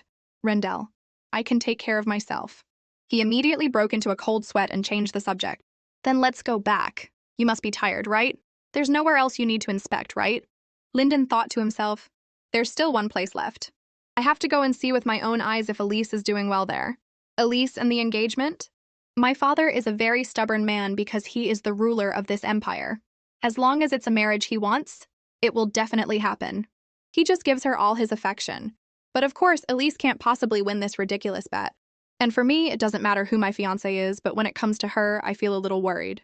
Seeing him remain silent, Rendell grew curious. Your Highness? Lyndon sighed. Let's go back to the palace. Rendell turned to lead the way. This way. There's a carriage waiting, but it's a little far, so we have to walk a bit. Lyndon frowned. Do we have to go this way? Rendell replied. Otherwise, we'll have to take a much longer route. Don't worry, Your Highness. I can handle the robbers around here. He thought to himself, I used to be a royal knight when I was young. Besides, the prince is the hero of the Angel War 2 years ago. I'm not even worthy of being compared to him. Suddenly, footsteps were heard, and a frail-looking man stepped out. Stop! Stop right there! Give me everything you have! Hurry up! Seeing the man's trembling body, Lyndon couldn't help but frown. According to the law, opium should have been controlled a long time ago. So why are there still addicts wandering the streets like this? Rendell replied, I will ask Lord Hazel to investigate this matter. Lyndon nodded. All right, now hand this man over to the soldiers. The man, seeing that the two of them were ignoring him, shouted, You! Rendell placed his hand on the hilt of his sword. Drop the knife if you don't want to get hurt. The man brandished a dagger and shouted a warning, Don't come any closer. Rendell took the opportunity to draw his sword and slash the dagger from the man's hand. The dagger flew into the distance and fell to the ground. The man immediately turned but still issued a warning. Don't let me see you again! I'll kill all of you! Rendell quickly gave chase. Stop right there! At that moment, Lyndon suddenly raised his voice. Rendell! But Rendell continued to chase, grabbing the man by the neck and saying, You! Stay still. Suddenly a gunshot rang out. Rendell looked down at the bullet hole in his body, bewildered. What? The man held a gun in his hand, his entire body trembling. Lyndon looked over, startled, and shouted in a panic, Rendell! Rendell collapsed, asking in a daze, How did you get a gun? The man shouted, I told you, I'll kill all of you! I'll kill you too! Seeing him point the gun at Lyndon, Rendell grabbed his sword and stood up. Your Highness! He swung his sword and slashed the man's neck. He immediately let out a cry. After the man fell, Lyndon rushed over and called out, Rendell! He clutched his stomach, his voice breaking. Your Highness, I have sinned. I didn't think he had a gun. I let my guard down like a fool. Lyndon quickly said, Don't talk. Conserve your breath. Rendell fell back, stammering. Your Highness! Lyndon exclaimed, No! He checked the wound and thought in a panic. The bullet hit a vital spot in his upper left abdomen. Why did it have to be right here? Rendell smiled and said, Thank you for everything. I wish you would. Lyndon shouted, Rendell, calm down. He checked his pulse and then thought, gritting his teeth. He's passed out, but his heart is still beating, so he's not dead yet. But at this rate, I won't let my ally die. Joseon Hospital is too far. He'll die on the way. Is there a hospital nearby? With that thought, Lyndon said, That's right, Teresa Hospital. At the hospital, Elise was saying, I've finished treating the patient with the dislocated shoulder, doctor. Graham asked, How did you treat it? She replied, I raised his arm in the direction of the dislocation, then externally rotated his arm to reset the shoulder. After hearing her speak, Graham nodded. Good. He thought to himself, She hasn't been here long, but she already knows how to use the kosher method to treat a dislocated shoulder. I'm getting tired of being surprised time and time again. But it's also a bit strange. Even if Rose is a genius, it's more like her skills are perfectly honed, not just a talent. It's as if she was born to do this. I think I'm overthinking it. She's not some kind of miracle worker, is she? After a moment of thought, Graham asked, Rose? Elise replied, Yes, doctor. He was curious. Are you not tired? Elise's face went blank, and she quickly said, No, not at all. Graham nodded. I see. But you should also take a break. Most of the patients have been taken care of. Elise smiled. Thank you for your concern. Seeing her smile, Graham suddenly felt his heart beat a little faster. He told himself, Get a grip, Graham. Don't fall for your own apprentice. Elise asked curiously, Doctor, is something wrong? Graham shook his head. It's nothing. Elise said again, If something is bothering you? Before she could finish, Graham said, I said it's nothing. Just then a shout rang out. Dr. Fallon, hurry, it's urgent. There's a new patient. Graham and Elise both looked over. When they both examined Rendell's wound, Graham was stunned and thought, A gunshot wound? In the upper left quadrant, right where the spleen is. Lyndon, who was standing beside them, asked, What's the situation? You have to save him. Elise looked at him, and a sense of doubt suddenly welled up inside her. What is this feeling? Why does he feel so strangely familiar? Oh my God, he saw me. Lyndon also saw her and thought to himself, She seems thinner than before, but she looks more vibrant. Does she have expressions like this too? After a moment of thought, Graham replied, This case. Lyndon immediately turned to him. What's wrong with him? Can he be saved? Graham replied, It will be quite difficult. Hearing this, Lyndon asked, What do you mean? Be more specific. Graham replied, The bullet is lodged in his spleen, and that organ has a lot of blood vessels. It's impossible to stop the bleeding there. Unfortunately, there's no way to save him. Lyndon was stunned. Really? Is there really no way to save him? Graham bowed his head. Yes, I'm very sorry. But because this wound is in a vital spot, there's nothing we can do. Lyndon reached into his pocket and took out a pocket watch. Here. Graham thought, stunned. The insignia of the Romanov royal family. Lyndon said seriously, Just do your best. I'll pay any price. You must save him at all costs. Graham thought helplessly. Even if it involves the royal family, no doctor can operate on a spleen that's been shot.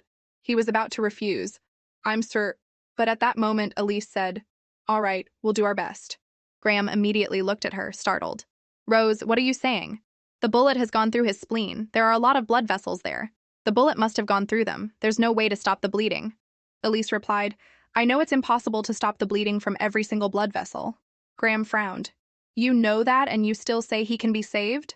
Elise said, We'll perform a splenectomy. Graham froze, thinking to himself, That's right. I just thought of it. The bleeding doesn't necessarily have to be stopped at the spleen. We can remove the spleen and tie off the arteries to stop the bleeding. The procedure seems simple, but it's an idea that no one has thought of before. If the source can't be fixed, then the flow can be stopped by removing the source. But thinking of the difficulty of the surgery, Graham turned and said, The spleen is located deep inside the abdominal cavity. What about the stomach, pancreas, intestines, and greater omentum? Elise replied, If the ligaments supporting the spleen are cut, the spleen can be moved. Hearing her say that, Graham sighed and thought, I give up. A normal person like me can't keep up with her thoughts. Then he asked, So, who will perform the surgery? I don't have the ability to do what you're saying. Elise said firmly, Me. The two men in the critical ward both looked at her. Then, Graham gave a wry smile and said, You're still an intern. How can you perform a surgery like this? Elise said quickly. Doctor, I understand why you're skeptical, but I need you to believe that I can help him. I can absolutely save this patient. If we leave him like this, he will die. But if he has surgery, he might have a chance to survive. No, not might. He will definitely live. Please believe me. Lyndon turned to her and asked, Can you really do it? I will not forgive any foolish arrogance. Elise thought to herself, There's no more time. I need to start the surgery now. At the same time, she said, Trust me. I will do my best to save him. Seeing her determined expression, Lyndon was stunned. After a few seconds, he replied, All right, do it. Rendell was pushed into the operating room. Graham said, Prepare the anesthetic gas and disinfectant. But who else is there to help us? We'll need at least 2 assistants. It won't be enough with just you and me. Elise said, It's late. Everyone is busy taking care of other patients. Graham said hesitantly, But we need at least one more person. Lyndon heard this and interjected, I might be of some use. The two of them both looked at him and said hesitantly, Lyndon said, I've observed many surgeries during the Angel War. I might be more useful than other assistants. Elise thought to herself, What should I do? An assistant for a splenectomy only needs to do simple tasks. He can definitely do it even without any expertise. Then she asked, Will you be all right? The blood might be a bit graphic. Lyndon replied firmly, To save my aid, what is there to hesitate about? Elise and Graham looked at each other, then replied, Then, sir? Lyndon cut her off. You can call me John. Elise nodded. Then, John, we will begin the surgery immediately. With that, she looked at Rendell's wound and thought to herself, If left untreated, a ruptured spleen will lead to death, and the survival rate of this surgery will be low. This is a dangerous surgery even for the great surgeon Song Ji-hyun. Judging by his condition, his spleen has at least a grade 5 injury. He could die at any moment. Focus. After considering, she said, Let's begin. Then she focused on the surgery. Elise frowned and thought, He's bleeding too much. I have to be faster. First, I need a clearer view. Then she said, We need to stop the bleeding. John, get some gauze and apply pressure here. Doctor, move the stomach and intestines over here. John, use as much gauze as possible to soak up the blood. Dr. Fallon, use this to move the stomach and lift the rib cage. Graham immediately followed her instructions. As he moved, he thought, This is insane, but it's easier to see the spleen now. How does she think so fast? It's as if she's performed this surgery many times before. With that thought, Graham asked, What will you do now, Rose? Elise replied, I'm about to remove the spleen. It will be removed by separating it from the surrounding organs and the tail of the pancreas. Graham thought silently, The surgery can be completed as she says, but only if it's completed. Can Rose succeed? Seeing the hesitation in his eyes, Elise called out, Doctor, trust me. I can do it. If you help me, we can save this patient together. Graham regained his composure. I understand. Elise turned to Lyndon. John, hold this part steady, and use gauze to apply as much pressure as possible to stop the spleen from bleeding. Applying pressure to the vessel is the most effective and simplest way to stop bleeding. I'm entrusting this to you, but always remember that your role is crucial in saving his life. Lyndon nodded. I know, Elise said. Then I will begin removing the spleen. Ever since I decided to become a doctor, I've worked tirelessly to make my dream a reality. I want to become the best medical professor in the world, better than Count Graham, and open a new horizon for medicine. A horizon where medical instruments transcend space and open new paths everywhere. The surgery went smoothly. Elise said, "Now I will complete the removal." As she spoke, she operated and then said, "More sutures." While holding the other internal organs, Graham thought to himself, "It's like I'm dreaming."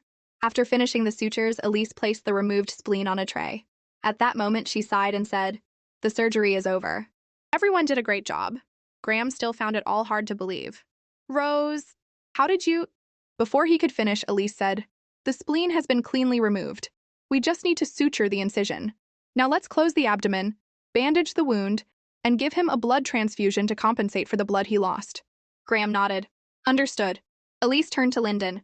She said, "John, we'll take it from here. You can go outside now." Lyndon nodded. "All right." With that, he walked out of the room and found a place to sit down. Not long after, Elise also came out and called him, "John?" Lyndon quickly asked, "Is he all right?" Elise nodded. "Yes, he's not completely stable yet, but the surgery was a success, so he should recover soon. He'll be very weak during this time, so he needs to rest." Lyndon thought silently. Even though I'm not a medical expert, I'm sure that surgery couldn't have been based on belief alone. Did she lie just to call off the engagement? At that thought, Lyndon suddenly stood up and said, "Thank you." Elise smiled and replied, "You did a great job too. If it weren't for your help today, I might not have been able to complete the surgery." Lyndon shook his head. "I just did what I had to do. And as promised, I will repay you for saving Rendell." "So, is there anything you want?" Elise was a little confused. "Repay me? Oh, you can go to the finance office to ask about the hospital fees. You don't need to repay me. I was just doing my job, and the hospital fees will be quite expensive. At Teresa Hospital, the fees are based on status, so the poor are exempt and commoners only have to pay a little, but nobles have to pay a lot. You might be a little surprised when you see the bill. Don't get angry then." Lyndon thought skeptically. Surprised by the bill? Is she kidding? Then he said, "I'll send someone to pay the fees." "Oh, is it all right if Rendell is transferred to the Royal Hospital tomorrow?" Elise nodded. "Of course. I'll write a diagnosis for the surgery." With that, she thought, splenectomy is still quite new here, so they might be confused about his recovery. I'll write down the procedure in as much detail as possible. After hearing her speak, Lyndon said, "I'm leaving." As he turned, he suddenly stumbled. Seeing this, Elise exclaimed, "John!" Lyndon looked back and quickly waved his hand. "I'm fine. Don't worry." Elise frowned. "You look so pale. Do you have a fever? Let me check your temperature." Lyndon's face suddenly turned red. He quickly turned away and said, "Leave me alone." Elise still looked concerned. "I think you should get a proper checkup." Lyndon shook his head. "I'm fine. I get dizzy like this often." Elise grew even more worried. Chronic dizziness. Something is definitely wrong. She said, "It won't take long. You should go." Lyndon quickly turned and walked away. "I'm really fine." Elise tilted her head in confusion. "What's with him? He definitely needs to see a doctor." "John, if the symptoms persist, come back. I'll check on you." Lyndon paused for a moment, then walked away. The next day at the Royal Hospital, Baron Sven looked at the report and exclaimed, "How is this possible? Summon all the doctors of the Royal Hospital here immediately." Not long after, at Teresa Hospital, Baron Goten asked Sven in surprise, "What brings you to our humble hospital?" "You're so busy." Baron Sven smiled and said, "How can it be humble when it's full of wonderful things? How have you been?" Baron Goten sighed and complained, "You know, it's been difficult. The hospital is about to go bankrupt, so I'm so stressed out. Look at my hair." Baron Sven shook his head and said, "Stop complaining. After all, the Lawrence family funds everything for the hospital, right? The minister is amazing, isn't he? He used his own family's wealth to build a hospital for the poor." Baron Goten nodded. "Yes, he's truly respectable. He's the embodiment of the nobility's responsibility." With that, he thought, many people criticize him, saying it's because he has nothing but money. But not everyone with money wants to help the poor, right? He's someone everyone should respect. Then, Baron Goten pushed a cup of water towards him. "Here, have some coffee." "So why did you come here?" Baron Sven replied, "I came to ask about something." Hearing him say that, Baron Goten grew even more curious. "Is something wrong?" Baron Sven asked excitedly. "Who performed that surgery? Was it you?" Baron Goten asked, bewildered. "What surgery? Can you be more specific?" Baron Sven replied, "The splenectomy." The more Baron Goten heard, the more confused he became. "What's a splenectomy?" At that moment, Baron Sven also realized the problem. "You don't know anything? Look at this." Seeing the report, Baron Goten asked in astonishment, What is this? Why is the handwriting so bad? It looks like a child's scribbles. Baron Sven said impatiently. Read it again. Baron Goten took the report and read it carefully. Baron Sven waited a moment and then asked, See? It's amazing, isn't it? Baron Goten returned the report. Here you go. Baron Sven asked in surprise, What's with that expression? Isn't it good? Baron Goten asked calmly, Do you really believe this nonsense? Baron Sven was stunned. What's wrong? Baron Goten sighed and rested his chin on his hand. This is definitely a hoax.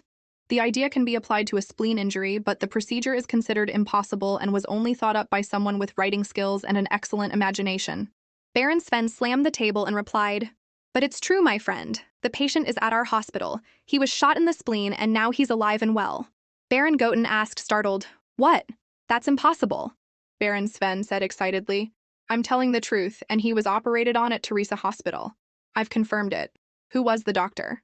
Who performed this miracle? Baron Goten remembered a man who was shot in the abdomen and was saved and transferred to another hospital because he had a royal insignia with him. Otherwise, he would have forgotten about him. Then he asked, So is the patient's name Rendell? Baron Sven nodded. Yes, Lord Rendell. He should have died when he was shot in the spleen, but luckily he was treated at your hospital. Baron Goten thought to himself, So the impossible thing in this paper is true. Baron Sven asked again, Who performed the surgery?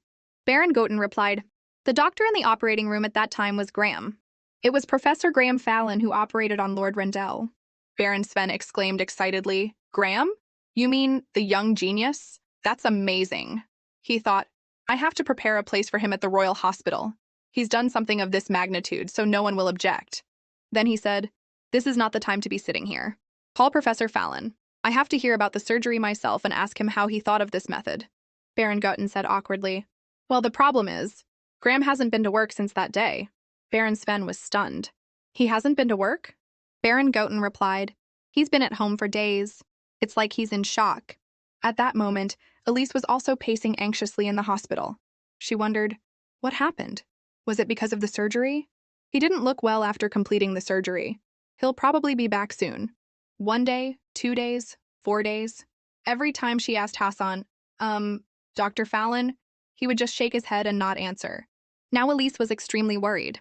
Did something happen to him? She looked up out the window. Then that afternoon, a carriage stopped. A knight named Van Ton said, My lady, please be careful. Elise stepped down and replied, Thank you, Lord Van Ton. He suddenly grumbled, My lady, is it really necessary to come here in person? You could have summoned him to your home. Elise smiled. Lord Van Ton, Professor Fallon is my teacher, and I am his student. Van Ton was worried. It's ugly and dangerous, so my lady has to walk. But Elise reassured him, It's fine. Elise smiled. But Lord Van Ton will protect me. He immediately replied excitedly, Of course, I will protect you at all costs. Elise chuckled to herself and replied, I believe in you. Van Ton said clearly, Yes, leave it to me. After walking for a while, Elise asked, Are we far? Van Ton immediately replied, It's at 68 Chase Street. We're almost there. The two of them stopped in front of a house that was as gloomy as an abandoned one. Van Ton observed and said, I think this is the place. Elise turned and said, I'm going inside to see the doctor. You can wait here. Van Ton nodded. I understand. I'll wait here. Then Elise walked up and knocked on the door. Hello, is anyone home? The door opened and an elderly maid asked in surprise, Who are you? Elise replied, I'm Rose, Professor Fallon's student. Is this his house? The maid said, Yes, but it will be a bit difficult to see him. Oh, would you like to come in? After following her inside, Elise looked around and was surprised. It's all medical books. Count Graham's books, old books on the history of medicine, and even newspapers from other countries. They're all worn out, which shows he's read them over and over again. Not long after, the maid placed a cup of coffee down. We haven't had guests in a long time, so all we have is the master's favorite coffee. Hearing this, Elise thanked her. The maid said again, I don't think you'll be able to see him today. Elise asked in surprise, Is he sick? She shook her head. No, it's not like that. Elise was even more confused. Then, the maid sighed and said, He's too focused on his research. Elise was stunned. What? The maid replied, After being on duty at the hospital a few days ago, he said he witnessed an amazing surgery. Ever since then, he's been in his study without taking a single step out. The maid said he was particularly passionate and considered the surgery a miracle, which made Elise suspect it was her surgery. Then, the maid said again, I hope you understand. Since his parents passed away when he was young, medicine has been his whole life. 20 years ago, only the master and I survived the London epidemic. After losing his family, the master decided to become a doctor to cure people and has worked tirelessly ever since. Elise was impressed. Even though he lost his family and had no wealth from a young age, he was still determined to become a doctor to save people. She looked at the cup of coffee, and a sense of sadness welled up inside her for no reason. At that moment, the maid suddenly said, "It seems he's almost done with his research. You can rest assured. It seems he'll be back at the hospital tomorrow." Elise looked up and replied, "Yes, I understand. Then I'll be going. Please give my regards to the professor." With that, she left the mansion. On the second floor, Graham watched her back and mumbled, "Rose, how did you—" The next day, when she saw Graham at the hospital, Elise called out, "Professor, you're here." He nodded. "Yes." Elise said again, "The director wants to see you. It seems to be about the recent surgery." Graham replied, "I know. Rose, come with me." Elise asked, bewildered, "Huh? Why would I—" Graham turned and said, "Come with me. We need to talk." A little while later, at the director's office, Graham knocked on the door. "It's Dr. Fallon," a voice from inside said. "Come in." The door opened, and the two of them saw Baron Goten and Baron Sven. Elise thought in surprise, "That's Baron Sven, the royal physician. In my past life, when I was empress, he took great care of me. Wait a minute, in this life, the Baron has taken care of me since I was a child. What if he recognizes me?" Note, her identity is a secret. While she was thinking, Baron Sven suddenly showed a surprised expression. He turned and asked Baron Goten, "She is—" Baron Goten replied, "She is our new intern. Is something wrong, Sven?" Baron Sven shook his head. "No, nothing. She just looks a little like someone I know." Baron Goten asked curiously, "Who is it?" Baron Sven unconsciously remembered Elise's previous appearance and grew thoughtful. "Well, it probably isn't. Although they look quite similar, there's no way that young lady would be an apprentice here." Seeing Elise turn her head away shyly, Baron Sven thought again. In short, this person can't possibly be the young lady, unless she's changed her ways. Baron Goten scolded Graham for not coming to work, reminded him that the hospital was not a joke, and asked if he wanted to be fired.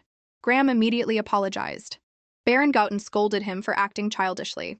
Hearing this, Baron Sven interjected, "Haha, that's enough, my friend. It seems he's sorry. Professor Fallon, do you remember me? I'm Sven." Graham nodded. "Yes, hello, Baron Sven." Baron Sven added, "I've been waiting for days to see you. Come now, tell me how you did it. Where did you get the reference? You were the one who performed the splenectomy, right? Amazing, I've always had my eye on you, but I never thought you could do that. This will definitely be recorded in medical history. How did you come up with that idea?" Graham turned to look at Elise. "You should be asking this girl, not me." The expression on Elise's face immediately stiffened. Baron Sven asked, stunned, "That girl, not you?" Graham nodded. "That's right. She was the one who directed the surgery a few days ago." Hearing this, Baron Goten told Graham, "Watch your words. He's the royal physician. Don't make such stupid jokes." Baron Sven continued with a smile. "That's right, Graham. Tell me the truth. Was this girl really the one who directed the surgery?" Graham asserted that he was not lying, was willing to be fired if he was wrong, and said he only assisted in the surgery. As soon as he finished speaking, the entire office fell silent. After a moment, Baron Sven turned and asked, "This girl, excuse me, miss?" Elise replied, "I'm Rose." Baron Sven nodded. "All right, so Rose, did you really perform the recent splenectomy?" Elise looked up at Graham. He said nothing, neither nodding nor shaking his head. Elise grew even more flustered and thought, "What should I say now? Oh no, no one would believe that someone who's only been an intern for a month could perform a splenectomy. But if I hadn't acted, that patient would have died. Why am I so hesitant now? I knew this would happen sooner or later. And I can't just stand by and watch a patient slowly die. My priority is to save the patient. And if I want to win against the king, this is probably for the best. If I want to be recognized as a doctor and win the bet with the king, I have to prove that my medical skills are far beyond everyone else's." With that thought, she replied, "Yes, I was the one who removed the spleen." Hearing her admit it herself, Baron Goten and Baron Sven were both shocked. Baron Sven stammered, You really were the one who performed the surgery?" Elise nodded. "Yes, sir." Baron Sven asked again, "So you were also the one who wrote that letter?" Elise continued to nod. "Yes, it was me." Baron Sven said in disbelief, "Haha, is this for real?" The Baron said frankly that he didn't believe her because she had only been an assistant for a short time and had performed a complicated surgery, so he asked her to describe each step to prove it. Elise said seriously, "Due to the position of the spleen, We first have to make an incision along the sternum. Baron Goten frowned. The spleen is on the left. Why did you start the incision in the middle? Elise replied. The spleen is on the left, but it's important to move the pancreas, which is in the center. It will also be easier to hold and move the other organs to get a better view of the spleen. Next, soak up the blood with gauze. At this point, the lower rib cage has been lifted. The tail of the pancreas is cut with a metal instrument to rotate the spleen and make the surgery easier. Next, cut along the ligaments connected to the spleen. Then the splenic artery and vein, and that's it. Baron Goten and Baron Sven were stunned for a long time. Baron Sven thought in disbelief. This is different from what I read in the report. Her description reminds me of the lectures of the great teachers back at the academy. He hesitated. You really performed that surgery? Baron Goten retorted. This is ridiculous! Graham interjected. Her words are all true. I can stake my honor on it. Hearing him say that, Baron Goten was at a loss for words. If Graham is going this far, it can't be a lie. Baron Sven laughed and said, Ha ha, I don't know how to take this. How did you do it? You've only been here for a month, right? Elise stroked her chin and wondered, how should I answer? Should I tell them the truth? That I was a doctor in a different world in my past life? No one would believe that. After a moment of thought, she replied, Actually, this isn't the first time I've thought about removing a spleen. The two old men were startled. Not the first time? What do you mean? Elise said, Well, I don't mean I've done it before, but I've thought about it many times. From the beginning, I read a lot of medical books to prepare to become a doctor.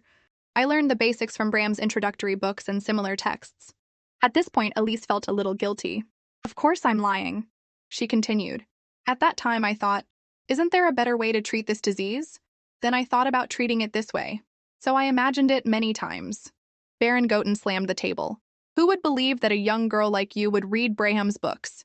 Not to mention you understand those medical books and even say you thought of a new treatment yourself? Elise sighed inwardly. Just as I thought, he won't believe me easily, but I can't think of a better lie. I'm not good at lying. She believed that even with a serious injury, a spleen could be removed to save a person's life, because she had only applied methods she had deduced from her anatomical knowledge. The more he listened, the more confused Baron Goten became. Did she really come up with such a complicated surgery just by reading books and reasoning? Even so, the fact that she was able to perform that surgery proves one thing. This girl is a genius, surpassing even Count Bram and the great alchemist Framing. Count Bram was a pioneer who laid the foundation for medicine, and Framing was a great alchemist who revolutionized pharmacology and diagnostic treatment. Thanks to them, the country's medical knowledge improved rapidly. Could this girl really be? Graham spoke up again. Rose's words are true. I haven't taught her for long, but I know she's not lying, and more importantly, with her skills, it's entirely possible. Rose is the most skilled and knowledgeable doctor I've ever met. She came as an assistant, but I have nothing to teach her. Her abilities are far beyond mine. Baron Goten thought, stunned. If even a proud genius like Professor Fallon says so. Baron Sven said, Haha, you're Miss Rose, right? Elise nodded. Yes, but you don't have to be so formal. Baron Sven continued. Well, Rose, would you like to come and work at the Royal Hospital? Elise thought, bewildered. The Royal Red Cross Hospital? The most prestigious and top medical center in the Empire? Can I really go to that hospital? A place where only the best doctors are allowed? Hearing this, Baron Goten exclaimed, Sven, are you serious? You want to bring this girl to the Royal Red Cross Hospital? Baron Sven nodded. I'm serious. A doctor who can perform such a complex surgery must have the necessary knowledge to work at my hospital. Besides, I want to observe her to see how far her talent goes, and I want to see what other surprises she can bring us in the future. Baron Goten shook his head and sighed. Ha! While thinking, I can't stop him. Then he asked, So how do you plan on getting the people at the Royal Red Cross Hospital to accept her? Baron Sven replied, I will recommend her. Of course.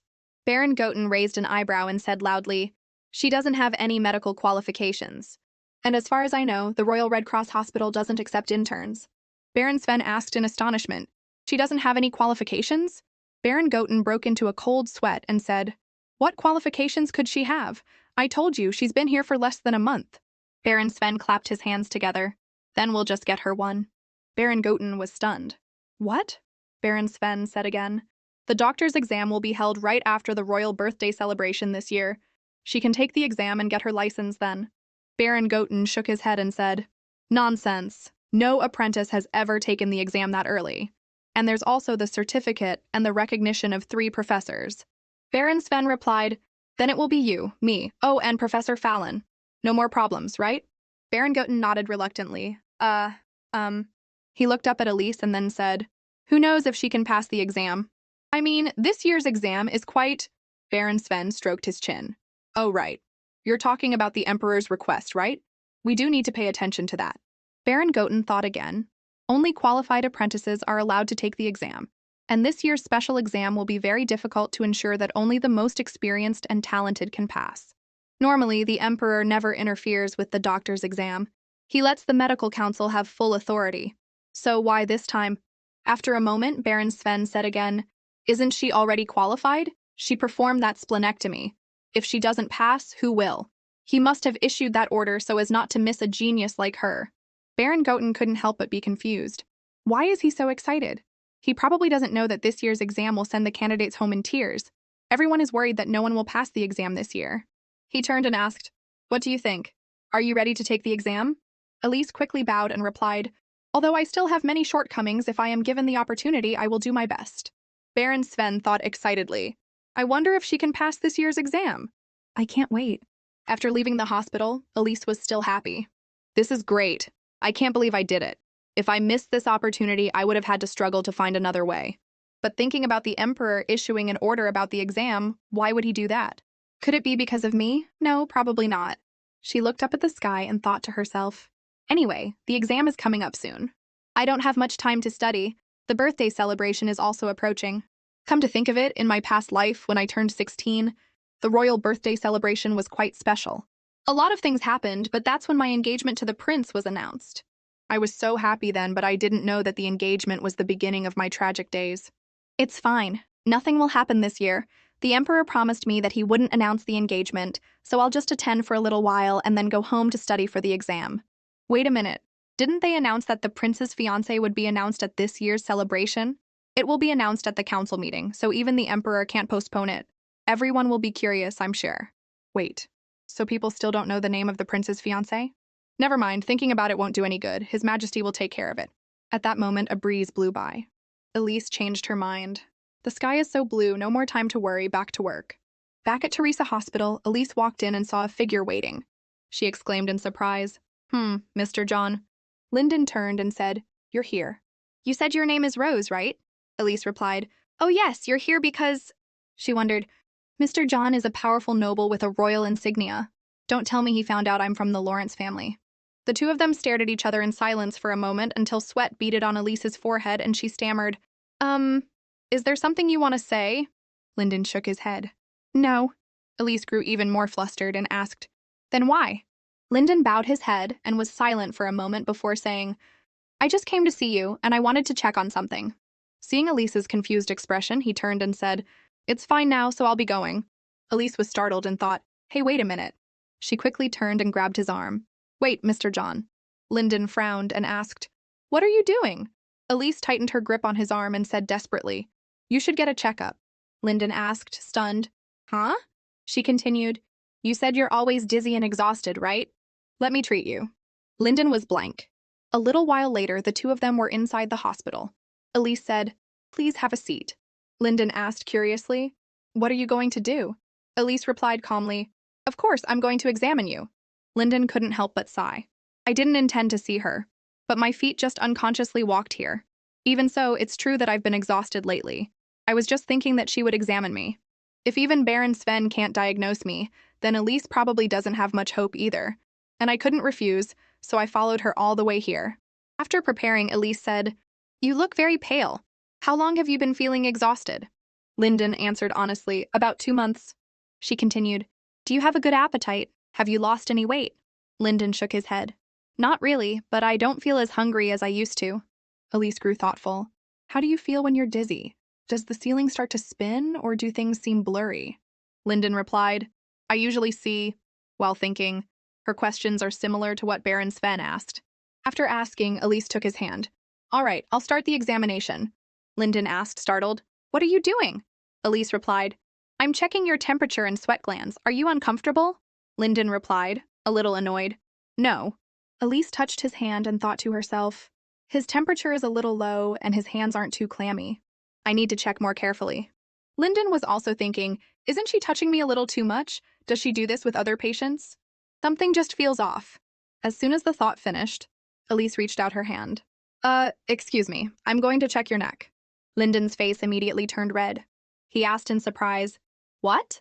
Elise replied, I'll be able to make a better diagnosis if I check your neck. It will be quick. Lyndon's face grew redder and his whole body stiffened. What is she looking at so intently? He stammered, How, how long are you going to keep touching me? At the same time, Elise said, Done. I'll explain everything when I finish the second examination. Lyndon suddenly felt inexplicably angry. How can she? Does she do this with all her other patients? Then he asked irritably, So I just have to wait? Elise nodded. Yes, just a little while. Is something wrong? Is there anywhere else that hurts? Lyndon deflated. No, I'm just tired. Hearing this, Elise asked, Did you have a cold 2 months ago? Lyndon nodded. I did. She asked again, During that cold, did the places on your neck I just checked hurt? Lyndon was stunned. Yes, that's right. How did you know? Elise explained, Your exhaustion and fatigue may be due to thyroiditis. Based on the acute inflammation symptoms, your thyroid gland is not functioning properly, which is leading to a hormonal imbalance. And thanks for spending your time with me today. Don't forget to subscribe and see you next time.